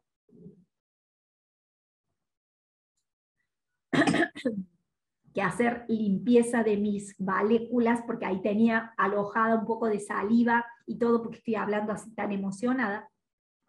Entonces, esto del volumen de reserva inspiratorio, el volumen corriente y el volumen de reserva expiratorio. Y debajo está el volumen residual, que es ese que siempre mantenemos para que no se nos colapsen nuestros pulmones, ¿no? Entonces,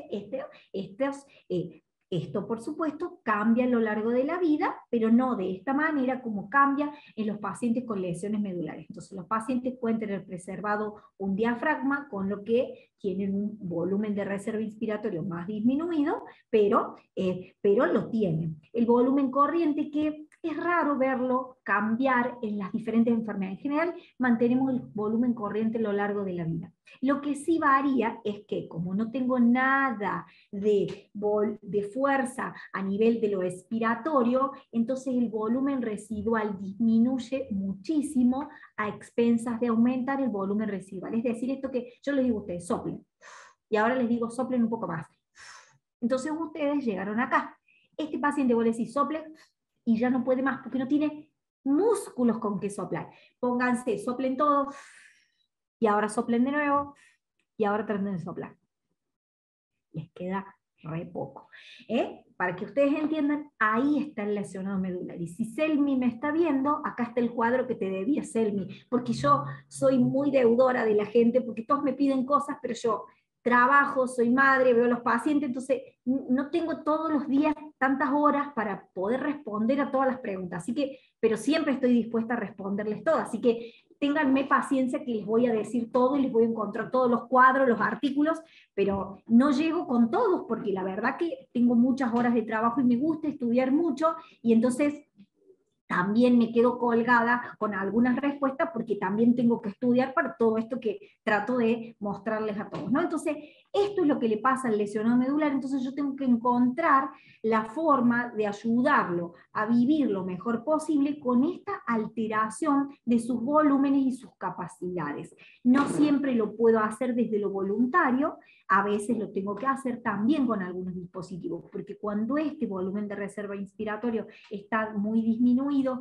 y no alcanza para sostener la ventilación del paciente, uno tiene que indicarle algún tipo de dispositivos, a veces también durante la noche, ¿no? Entonces, por encima de C3, C4 y C5 tenemos parálisis de los músculos inspiratorios, y los pacientes sí o sí van a necesitar algún dispositivo para ventilar. Por debajo, o sea, son pacientes que tienen una disminución de la distensidad pulmonar porque está reducido el volumen, la falta de la contención abdominal, la rigidez del tórax, por la falta de acción muscular, ¿no? Entonces, fíjense que todo esto que vemos tan perfecto para ventilar está completamente alterado, pero nosotros nos ponemos contentos porque tiene diafragma, o sea, no le alcanza con un solo músculo, ¿no? Entonces, la ventilación es ineficaz, provocada porque el tórax anterior se hunde. Si encima, fíjense esto, encima si tiene preservado el diafragma, pero no tiene intercostales, tiene una respiración paradojal torácica. Cada vez que el diafragma se contrae, el tórax se hunde, ¿no? Eso en lesionados medulares altas. Existe otra respiración paradojal, que el abdomen se contrae porque el diafragma se contrae mal, que eso habla, la respiración paradojal abdominal, habla de agotamiento del diafragma y es un signo de intervención rápida porque es inminente la insuficiencia respiratoria. Entonces también aprender a interpretar estas movilizaciones o movilidad del tórax anormal frente a estas respiraciones paradojales, ¿no? Bueno, y acá un poco de intervenciones que uno puede tener, o sea, mientras más alto y más comprometida, a veces hasta cerca de la función deglutoria, algunos pacientes necesitan tráqueo, lo ideal es poder decanular siempre a los pacientes pero con lesión medular, pero hay que asistirles la tos. Si quedan con tráqueo, uno tendrá que controlar y mejorar. Siempre me gusta hablar de eso, o sea, cuando los pacientes están estables y tienen lesiones medulares y tienen preservado el diafragma, pero la lesión es bastante alta, pongamos por ejemplo C7, D2, una cuestión así, el hecho de trabajar acostado hace que el contenido abdominal lo suba al diafragma, le dé un peso y le dé una contención y una eficacia para la contracción. Entonces no se olviden de acostar a los lesionados medulares para trabajarlo, porque lo ponen en mejor postura el diafragma. Ahora, si el diafragma es débil, lo tengo que sentar el paciente, ¿no? Porque también puedo tener una lesión incompleta que me ha afectado, por ejemplo, un hemidiafragma, o está débil en el contexto de desnutrición, en el contexto de tratamiento con corticoides, ¿no? Y siempre los lesionados medulares necesitan asistencia a la tos. Algunos con la tráqueo, ideal ponerle fajas para darle esa contención abdominal y que también el diafragma trabaje mejor en sentado, y esto que les decía, la asistencia a la tos, ¿no? Entonces, cosas básicas para este grupo de pacientes para intervenir, desde cuidado de cómo genero las presiones, el tema del tráqueo, el tema del diafragma con la postura, y el tema de la asistencia a la tos y el manejo de la musculatura abdominal, ¿no?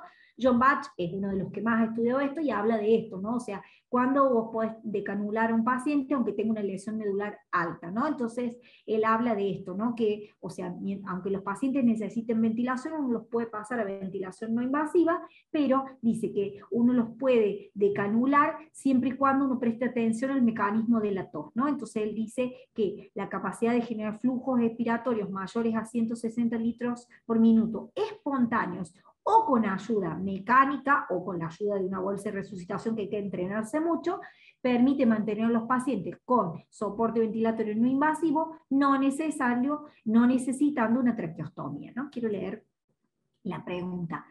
¿Hay alguna faja recomendable? No, va a tener que, a mí me gustan para los lesionados medulares las de neopren. ¿Por qué las de neopren? Porque no se estiran, no se deforman, no colapsan, le dan mucha contención.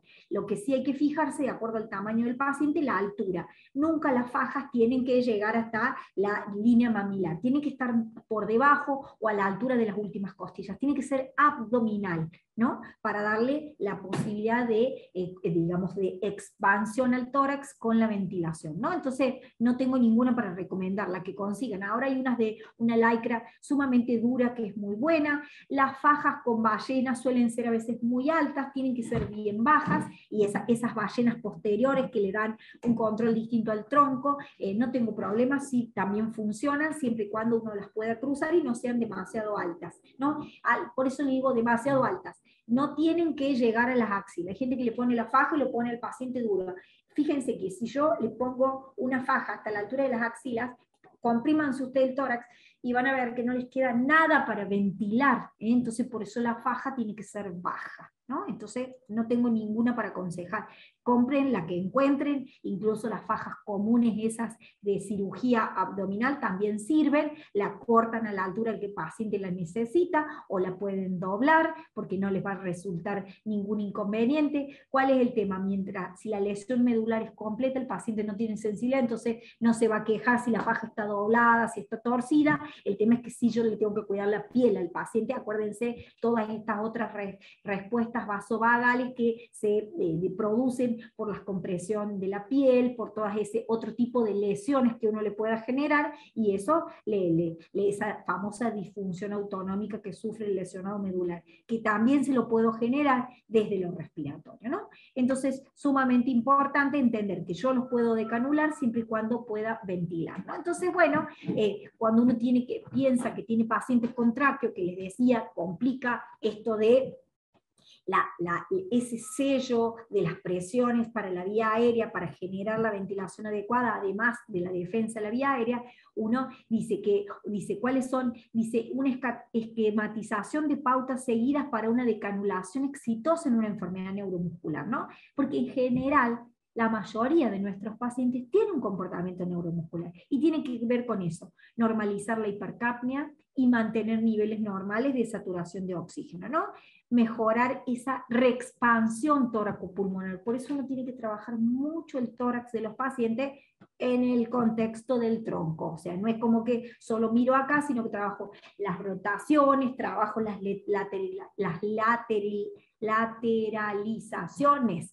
Ahí está. Entonces, eso me ayuda a la mejor función ventilatoria, ¿no? Por supuesto, si el paciente necesita asistencia ventilatoria, antes de pensar en decanularlo, tengo que adaptar, y si necesita la ventilación, adaptar un sistema de ventilación no invasiva para después pasar a hacer la decanulación segura y exitosa, que deberá cumplir un montón de pautas también, no es cuestión. Muchas veces digo esto en el curso. Muchos pacientes simplemente le sacan la cánula. Eso no es decanular. Decanular a un paciente es haber establecido que la vía aérea sea segura, haberla estudiado, que se comporta adecuadamente, que el paciente tolera esta habilidad del tapado, que el paciente no tenga que aspirarse y que yo he sido capaz de generar una tos de una manera externa, y que el paciente no se aspire con la saliva ni hablar con el alimento.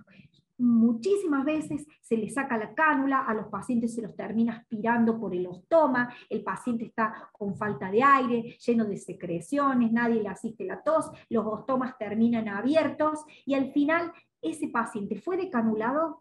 No, ese paciente simplemente le sacaron la tráquea, lo están obligando a vivir de una manera mucho más digamos, sin calidad de vida. Entonces no sirve. O sea, yo puedo decanular si realmente el paciente va a tolerar el tapado. Diferentes algunos ostomas que no se cierran, porque estuvo mucho tiempo la traqueostomía, porque obviamente fue una traqueostomía quirúrgica con puntos, el ostoma se agrandó, se volvió muy fibroso, entonces muchos pacientes después de decanulado necesitan un cierre quirúrgico del ostoma porque no se cierra solo, pero para poder decanular yo tengo que asegurarme que el paciente de alguna manera defiende la vía aérea, tolera el tapado, si no, si yo siempre le tengo que estar dejando abierto el ostoma porque no tolera el paso de aire para la vía aérea superior, eso no es decanular un paciente, ¿no? ¿Se entiende? Eso no es y no está en condiciones. El paciente que no tolera la habilidad del tapado no está en condiciones, habrá que ver por qué. Tiene una anomalía de la vía aérea, tiene un colapso dinámico, ¿qué le pasa a esa vía aérea superior? Porque recuerden que cada vez que le ponemos una traqueostomía,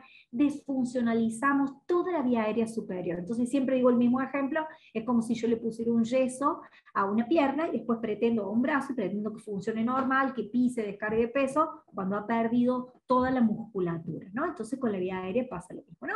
Entonces, bueno, por eso les decía, y ya vamos a ir terminando, recalco esto, o sea, a menos que tenga trastornos a nivel vulvar, ningún paciente tiene que tener tráqueo, pero hay que trabajar para poder decanular exitosamente a este grupo de pacientes que no se van a presentar de la misma manera, e incluso lo podemos hacer con pacientes que tienen trastorno cognitivo, pero hay que hacer un trabajo distinto porque estos pacientes no se van a comportar como el común de los pacientes, y muchas veces, muchos de los pacientes internados, hospitalizados, que eran, entre comillas, normales, post cuadro severo de una neumonía, o como pasó con los pacientes con COVID, han sufrido, digamos, alteraciones y debilidades severas de su musculatura, entonces ya no es el paciente normal con la misma fuerza, entonces no todos toleran el tratamiento del individuo, entre comillas, sano.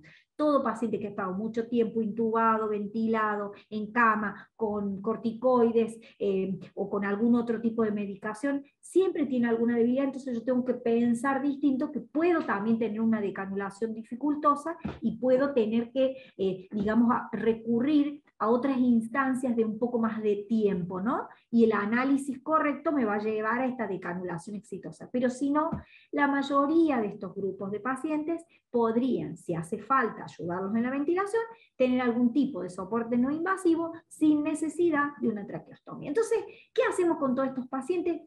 Ya los vengo mencionando, pero se los resumo. Este es John Bach, a quien tuve la oportunidad de conocer en el 2015 cuando vino a Argentina. Entonces, bueno, yo en mi inglés cordobés le conté todo lo que hacía, y él me agregó a este grupo en esta página de Brit News. Entonces, bueno, hay como un circulito rojo que marca Córdoba, que esa soy yo. Bueno, obviamente hay varios de Argentina, hay varios de muchos países, ¿no? Pero me gustó su generosidad en entender esto, ¿no? Este manejo no invasivo de los pacientes, que una mamá siempre me corrige en las madres, me dice, no es tan invasiva la ventilación invasiva, ponete vos con ese chuflo de aire que te mandan a la nariz. Y sí, no es lo más confortable a veces, pero se dice no invasiva porque no invade con un dispositivo la vía aérea, como es un tubo endotraqueal y una traqueostomía. A lo mejor después, más adelante, habrá que cambiarle el nombre, porque obviamente la ventilación, cuando no es generada por nuestro sistema respiratorio y es por un dispositivo externo, digamos, sufre este impacto del flujo con el que debemos enviar ese volumen de aire que no somos capaces de generar, y por supuesto eso causa un impacto que no siempre resulta ser no invasivo. Pero en general no, el paciente no dice nada, el paciente se duerme y está bien y no se enferma y no se interna. O sea, a veces los impactos están en los demás, ¿no? En cómo nos impactaría a nosotros. Entonces, pero bueno, uno tiene que escuchar todas esas cosas. Todas esas cosas nos enseñan. Entonces, uno por eso tal vez, cuando uno inicia el soporte no invasivo en los pacientes, tiene que pensar en la forma en que selecciona el flujo, en cómo lo va a asistir, para que vaya subiendo lentamente, para que el paciente no tenga todos estos impactos y que en vez de decir ventilación no invasiva, la sienta también como invasiva, aunque no tenga un dispositivo en la vía aérea, ¿no? Bueno, entonces, ¿cuáles son esos cuidados? Ya saben, el soporte, la ventilación no invasiva, trabajar sobre esto que les decía, si nosotros sabemos que los pacientes están desinflados, trabajar sobre esta posibilidad de tomo aire, tomo aire, tomo aire. Eso va a cambiar la perspectiva de vida del paciente. Lograr, algunos pacientes nosotros podemos hacer respiración glosofaringe, es decir, usamos estos músculos, aunque no funcionen nuestros músculos respiratorios clásicos, usamos los glóticos. Y gracias a esta respiración, los pacientes que estaban en el rancho Los Amigos, en la famosa epidemia de polio en 1950, pudieron salir de los pulmotores. Hoy en día, aunque es una cosa súper vieja, la seguimos usando y le salva la vida a los pacientes, ¿no? Es literal y es tal cual. Tengo escrito artículos sobre eso también. Así que está bueno entender que aunque hay cosas viejas, siempre tendemos a dejar lo viejo y reemplazarlo solo por tecnología. Pero la tecnología, ayudada por estas otras cuestiones que son más artesanales, también le dan otra perspectiva al paciente, ¿no? Por supuesto, esto que les decía, atender a lo ventilatorio, pero también atender a la asistencia a la tos, a los músculos respiratorios, o sea, lo básico, la tos manualmente asistida, y si no, la tos mecánicamente asistida, que se hace con un dispositivo, que es el COFASIS, ¿no? Entonces, John Bach dice que nosotros tenemos que tener en cuenta 3 aspectos fundamentales en estos pacientes. Primero esto, el soporte ventilatorio no invasivo a largo plazo, y esta asistencia de los músculos, ¿no? con el dispositivo de insuflación y exsuflación mecánica. Extubar a estos pacientes, aunque parezca que no se pueda, y a pasarlos a BNI, porque muchos de estos pacientes los intuban y les quieren hacer tráqueo, y no necesariamente, a menos que tengan trastornos vulvares, necesitan tráqueo. Entonces, y después hay que, si se le han hecho la tráqueo porque no encontraron otra solución, hay que decanularlos y pasarlos a soporte no invasivo, ¿no? Entonces, es cambiar la perspectiva de lo que hemos hecho siempre, de que todos los pacientes que están en respirador van a tráqueo y después tienen que ir a su casa porque no tienen otra opción, con traqueostomía. O como, por ejemplo, yo tengo un montón de pacientes que están con un cuadro respiratorio y una mamá pasa por la clínica y dice aspíramelo, y el médico lo intubó, lo ventiló y le quería hacer una tráqueo. O sea, no podía sacar la secreción y la mamá se olvidó el aspirador, pasó por la guardia, o sea, y casi se liga la traqueostomía. Nadie quería escuchar a la madre. No, pero si yo, no, o sea, la mamá lo pasó por la guardia para buscar un dispositivo para ayudarlo a sacar estas secreciones que tenía acá. Como no entendieron el contexto del individuo, lo terminaron intubando y casi traqueostomizando. Entonces, uno tiene que mirar el contexto. Ya se los mostré, pero fíjense cómo uno puede ver otras cosas que nos dicen que los músculos respiratorios están afectados cuando los pacientes tienen ortopnea, porque el diafragma está débil. Si lo acuesto y no puede respirar, tienen insomnio, tienen hipersomnolencia diurna, les duele la cabeza, o sea, están dormidos durante el día, les duele la cabeza, no se concentran, están cansados, taquicárdicos, sudorosos, taquipneicos, pálidos, o sea, todo eso dificulta, dice debilidad del trapecio, los flexores del cuello, a veces los vemos como estos músculos hundidos, ¿no? Y además esta respiración paradojal. Fíjense cómo hay otras cosas que nos dicen que lo respiratorio no está bien.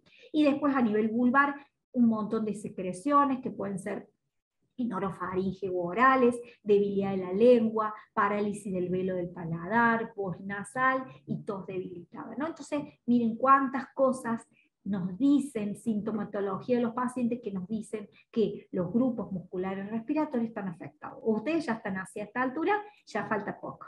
Entonces, ¿cómo los evaluamos? John Bach dice que hay una batería enorme de dispositivos para evaluar, pero lo más importante, bueno, por supuesto, un saturómetro, pero también saber el CO2.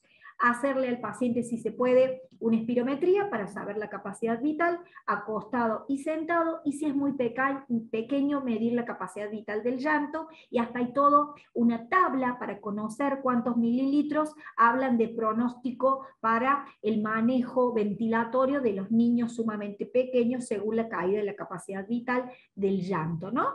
Y por último, medir un pico de flujo de la tos, saber cuánto es el aire que es capaz de sacar el paciente, picos de flujo menores de sacar el paciente para llevar las secreciones a la boca.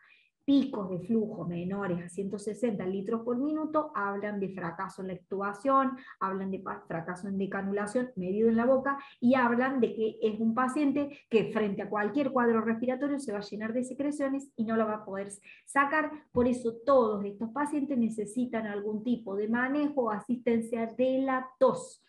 Todos queremos darle algo al diafragma, la espirometría, grandes estudios, resulta que la mayoría de los pacientes sucumben por no toser. Entonces, gracias a Román que me dio esta foto, no todo se ve a simple vista. Nosotros miramos así en general, no entendemos nada, pero si uno amplía la imagen es un jinete que camina y está cabalgando en un lago de la Siberia. Estos son los pasitos del caballo, los vasos del caballo.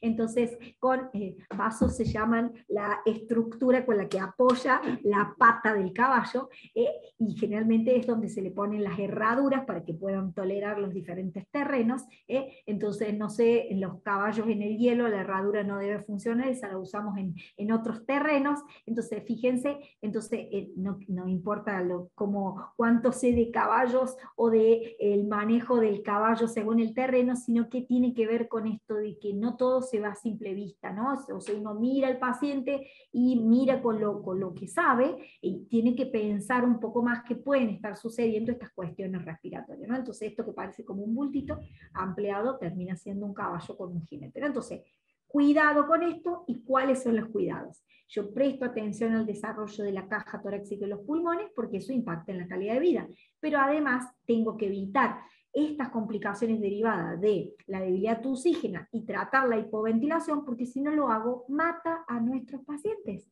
o a nuestros familiares, en el caso que estén familiares escuchando. O sea, no todo va a ser tan trágico, pero yo sé a dónde voy con las cuestiones respiratorias. Entonces, cuidado, porque, por ejemplo, el entrenador le dice siempre, todo el mundo ha visto este meme, ¿no? Dice, entrenador, activa el abdomen para este ejercicio, que active el abdomen. Y yo, ¿dónde se activa? O sea, el paciente tiene debilidad muscular, entonces no funcionan los ejercicios activos como en los otros pacientes. O no lo entiende o no tiene con qué ejecutarlo. Entonces yo tengo que asistirle la tos de otra manera, le tengo que poner una faja para que esté derecho, tengo que trabajar el tórax de otra manera para prevenir esta famosa insuficiencia ventilatoria y esta asistencia a la tos, porque con estos músculos no ventilo, con este tronco colapsado no ventilo, con estos abdominales no toso, ¿no? Entonces, cuidado con lo que yo le pido a los pacientes. Toma aire, tose. O sea, tomo aire, toso, pero yo lo ayudo comprimiendo, yo lo ayudo, tomo aire, pero lo ayudo elongando, estirando, asistiendo a la musculatura remanente. Y un rato, porque si no el paciente se cansa, ¿no? Entonces, el objetivo es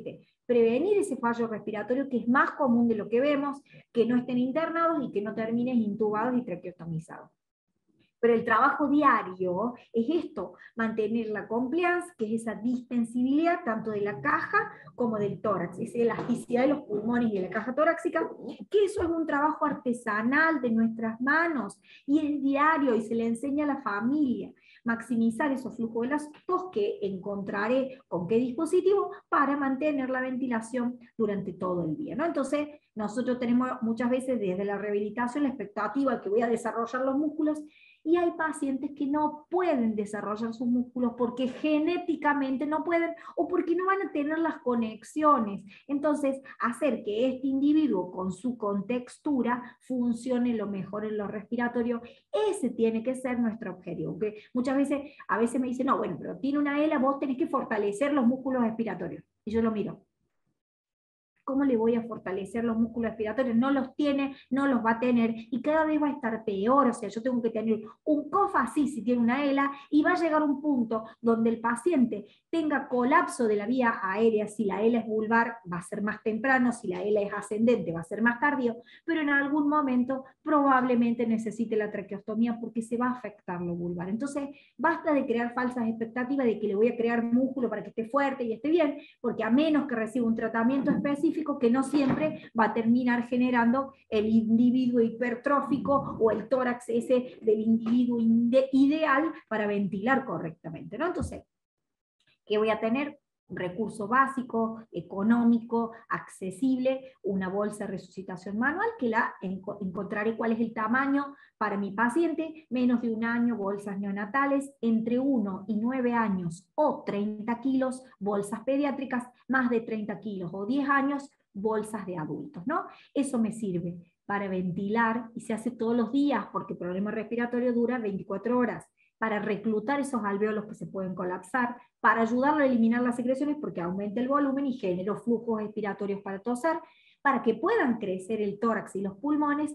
Fíjense esto, aunque el paciente ya sea adulto, el tórax lo tenga deformado o chico, como sea, mantenerlo flexible le permite ventilarlo con el dispositivo de soporte no invasivo. Es decir, que también favorece el soporte no invasivo, el uso además de la bolsa de resucitación manual, ¿no? Entonces miren cómo una cosa fácil, económica, nos sirve. Además de esto que le decía, las posturas, ¿no?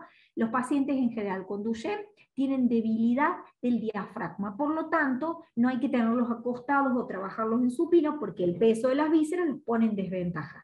En cambio, los pacientes con AME tienen generalmente un diafragma más preservado y los lesionados medulares, por lo tanto estos se benefician con las posturas de supino. Fíjense, cosas fáciles para ayudar al paciente. Diafragma débil, sentado, semisentado. Diafragma con más fuerza, lo acuesto para trabajar. Son opciones también del manejo postural de los pacientes. Esta es la explicación para que no se olviden. Es decir, entender que los músculos respiratorios son músculos posturales. Cuando yo le pido demasiado a lo postural, claudica la función respiratoria, entonces hasta una mala postura puede generarle una insuficiencia respiratoria a un paciente.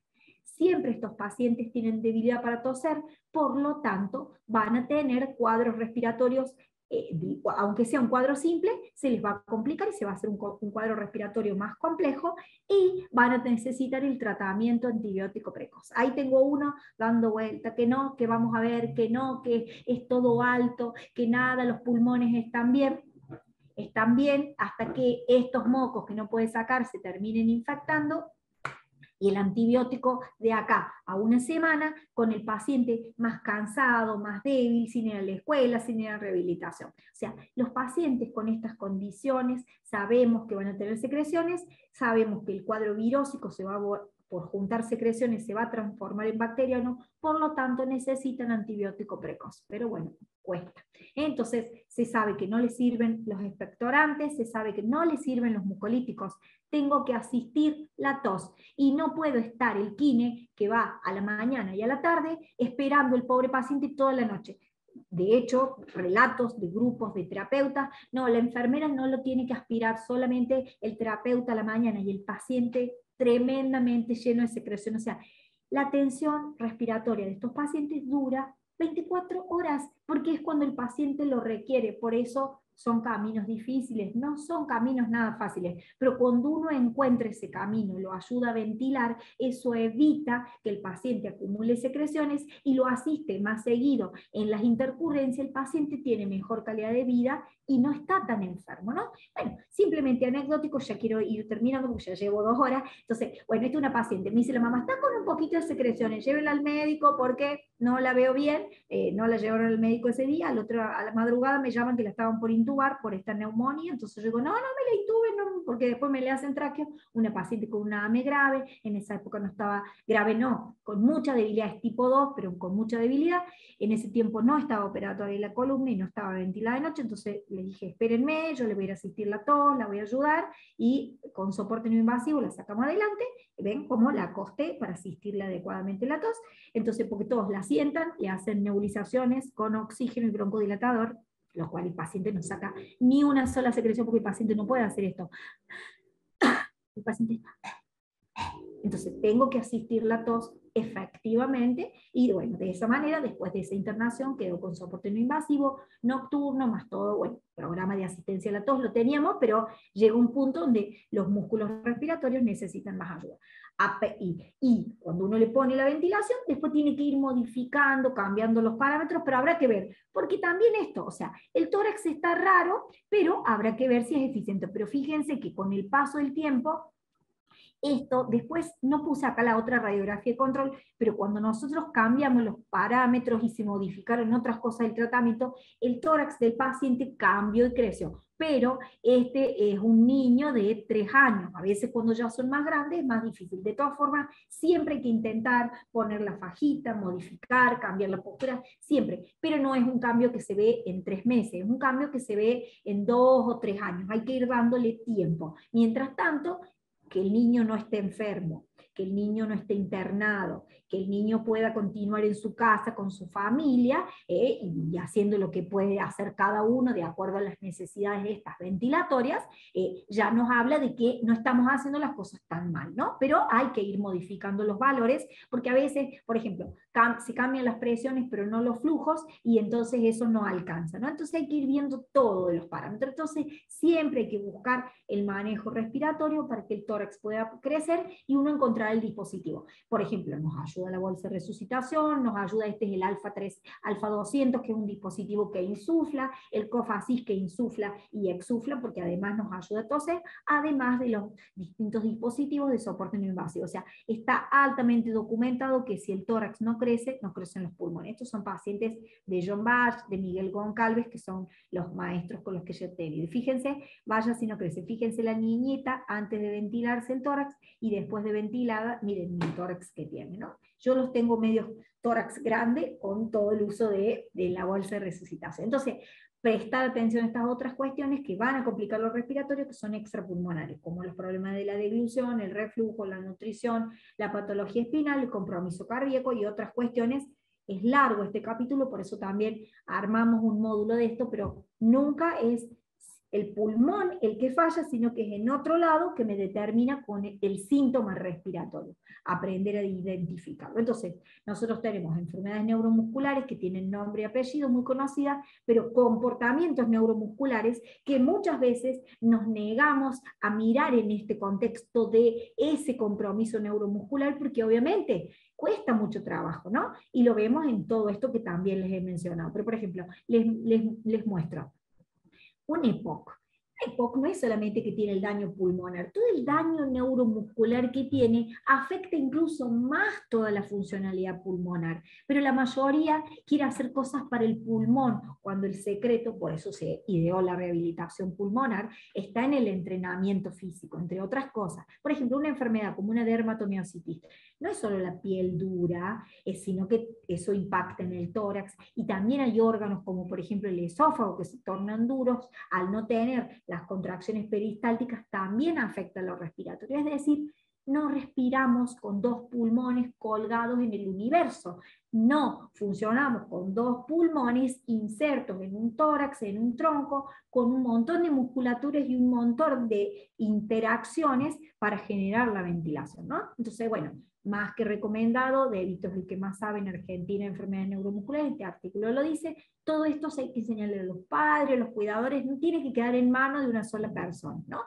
Y por supuesto, ya estoy en el final, me gustó esta frase de un fisiólogo, que me lo decía siempre un profesor de la facultad, que también después fue mi paciente, casi todos caen a mis manos por algún problema neuromuscular, entonces él me decía, Celita, quien no sabe lo que busca, no entiende lo que encuentra. Entonces, bueno, este ha sido un poquito mi aporte, los que quieren pueden hacer el curso, si no, siempre me pueden preguntar. Obviamente que los que tienen formación tienen otra oportunidad de ver las cosas. De todas formas, siempre estoy dispuesta a ayudarlos a todos con todo lo que puedo para enseñarles, porque a veces en el contexto de un paciente no es tan fácil explicar todas estas cuestiones, ¿no? Entonces, bueno, por eso a veces les digo, mándame una foto, mándame un video del paciente, entonces así les voy dando ideas sumados a esta idea, los ayuda a estar mejor, ¿no? Entonces, aprender a mirar un poco más allá para entender qué nos dice el cuerpo de este paciente, más allá de, como les digo siempre, un saturómetro o un estetoscopio. Entonces, esta es una ilustración sobre un artículo que hice, que ahora se los muestro. Siempre mis pacientes me estimulan a escribir, me dicen, tenés que escribir sobre esto, tenés que hacer sobre esto. O sea, los pacientes me mandan, y las madres, los pacientes, o los padres también, a escribir sobre estas situaciones, lo cual me parece bastante interesante. Por ahora he encontrado el camino de hacer algunos artículos o de darles los cursos, ¿no? Entonces, es como un ejemplo, obviamente, pensando en este contexto general, sin cuidados respiratorios, pocas flores, con cuidado respiratorio, el paciente tiene más salud, ¿no? Entonces, es la ilustración de este artículo que se llama El desafío de respirar, y de ahí vino el curso, porque un alumno preguntó, el curso era manejo de las enfermedades neuromusculares, qué sé yo, el alumno dijo, él escribió este artículo, Román puso así, que se llama El desafío de respirar. Entonces, el alumno preguntó, ¿cuánto sale el curso El desafío de respirar? Entonces, listo, nos tiró letra y le pusimos El desafío de respirar al curso. Pero está basado en este artículo que escribí, que es uno de los primeros que hice, donde da detalles básicos de cómo cuidar a un paciente neuromuscular, así que el que quiere me lo pide. Si ustedes quieren más información científica, he escrito con grandes maestros, incluido John Bach, el doctor Pancho Prado, que es de Chile, y bueno, colegas de Uruguay, Paraguay, de otros países, además de argentinos. Escribimos sobre cómo cuidar a los pacientes con atrofia muscular espinal, cómo cuidar a los pacientes con Duchenne, ¿no? También son artículos de acceso libre. Y entonces, bueno, para terminar, gracias por escuchar 2 horas, los que se han quedado, casi todos, algunos ya se han tenido que ir a cenar, a cocinar, y se han cansado, pero les agradezco a los que se han quedado hasta el final. Ahí tienen mi correo, si me quieren escribir, preguntar, si no, a través de las redes informamos todas las cuestiones. Y me gusta siempre hablar, porque cuando pensamos en estas patologías crónicas, la mayoría siempre piensa como que son vidas cortas, y no es así. Cada uno tiene la vida que le toca llevar adelante, pero si uno le puede dar el cuidado respiratorio apropiado, la mayoría de los pacientes se mueren de viejos, no se mueren de problemas respiratorios. Antes sí, porque no había nada para hacer, o había demasiada poca tecnología, pero sobre todo poco conocimiento. Entonces me gusta siempre terminar con esto que dice, una abeja vive unos 40 días, visita unas 1000 flores y produce menos de una cuchara de miel. Menos de una cucharada de miel. Para nosotros es solo una cucharada de miel, pero para la abeja es una vida. Entonces, por eso me parece súper importante apreciar, ayudar a cada uno, escuchar en este contexto, escuchar a las familias, y digamos, y también esto, escuchar o leer ese mensaje de los pacientes que nos dice, como les he contado toda esta nochecita, sobre esto de dónde está el desafío de respirar de nuestros pacientes, ¿no? De estas personas, porque a veces no son nuestros pacientes, son personas con las que nos cruzamos en el camino. Entonces, y después me gusta siempre esto, que dice, en el último está enterrado el artista que decoraba los sarcófagos. No se olviden de enseñar, porque, o sea, con esto de la pandemia también, algunos pacientes los podíamos ver y otros no. Sin embargo, ¿cuántos pacientes del grupo que manejo en general estuvieron internados? Ninguno, porque la familia, los cuidadores, todos sabían hacer los cuidados respiratorios, aunque no pudiera ir yo o no pudieran ir los kines que los manejaban, ¿no? Entonces, enseñen a los demás, no se guarden lo que han aprendido. Y por último, un gracias grande, y me gusta esto, dice, nuestra mente se enriquece con lo que recibimos y nuestro corazón con lo que damos. Así que yo me siento feliz de todo lo que humildemente les he podido dar. Tengo mucho más, pero bueno, en una charla no puedo darles tanto como quisiera. Así que muchas, muchas gracias. Quiero ver qué dice el chat. ¿Tenés algo para alguna cosa? Bueno, muchas gracias, Celia. Ahí comienzo con las preguntitas. Igual invitamos a los colegas, si quieren abrir el micrófono y hacer la pregunta directamente, lo pueden hacer. Leo la primera consulta, cuando estabas hablando de los recursos terapéuticos, el tema de las fajas. Preguntan si hay alguna faja en particular recomendable. Sí, ahí yo se la respondí en el momento. Bueno.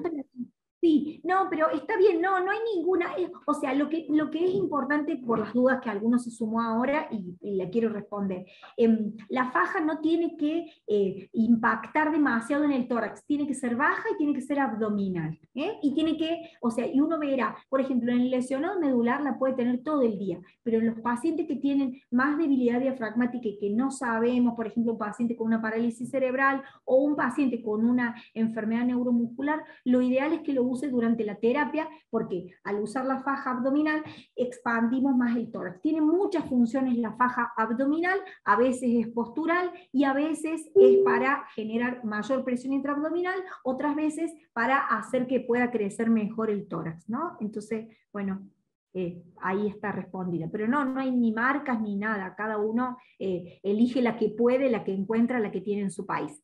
Pero recuerden que tampoco tiene que ser tan dura, es como todos los elementos ortopédicos. O sea, ¿cuántos de ustedes se bancan un corsé como eso que usaban antes las mujeres para ver con la cintura pequeña? O sea, hay que tener cuidado con qué terminaba pasando, con algunas se desmayaban, porque la que quería verse con la cintura más chiquita terminaba desmayada en el baile de gala y se perdía de conocer al galán de turno. Entonces, tener en cuenta que también, o sea, el exceso de la compresión abdominal puede ser negativo para el paciente. Entonces, bueno, cuidado con eso, ¿sí? Buenísimo. Bueno, Celia, y a los que están presentes, bueno, todos mensajes de felicitaciones y de agradecimientos. Gracias, Flor. Flor es mi amiga. Ahora le debo una merienda por el elogio. Yo acá tengo muchos amigos también. Gracias, Flor. Bueno, si no hay mucho más, yo aprovecho para comentarles que el 29 de abril, o sea, fin de mes, va a comenzar la formación completa de los 4 módulos. Yo tengo el correo de todos, así que bueno, a los que se inscribieron, ahora en un ratito les envío toda la información. Para los que estén interesados, están totalmente invitados. Y nada, agradecerles a todos por estar acá presente esta hora, y principalmente a vos, Celia, que así, ¿no?, desinteresadamente compartís todo esto, porque la idea principal era un webinar de no más de 40 minutos, y ya ven, Celia está acá 2 horas. Vos no me dijiste 40 minutos, el otro día en el vivo me dijiste media hora, Celia, y me cortaste. Acá no me dijiste yo. Yo no te corto, y menos si la gente está atenta, y menos con esto, ¿no?, que toda esta información, los que trabajan en neuro ya el día lunes pueden ir y por lo menos cambiar la mirada, ¿no? Así que nada, claro, tienen otras cosas para hacer. Mil y claro, porque aparte la idea es darle una charla, pero a lo mejor hay personas que no tienen otra oportunidad de escucharme o de otra formación, por lo menos que se lleven cosas para hacer. A mí me gusta que todos se lleven cosas para hacer. Entonces, esa es la idea. Buenísimo, buenísimo, Celia. Aprovecho, los saludo a todos. Muchas gracias.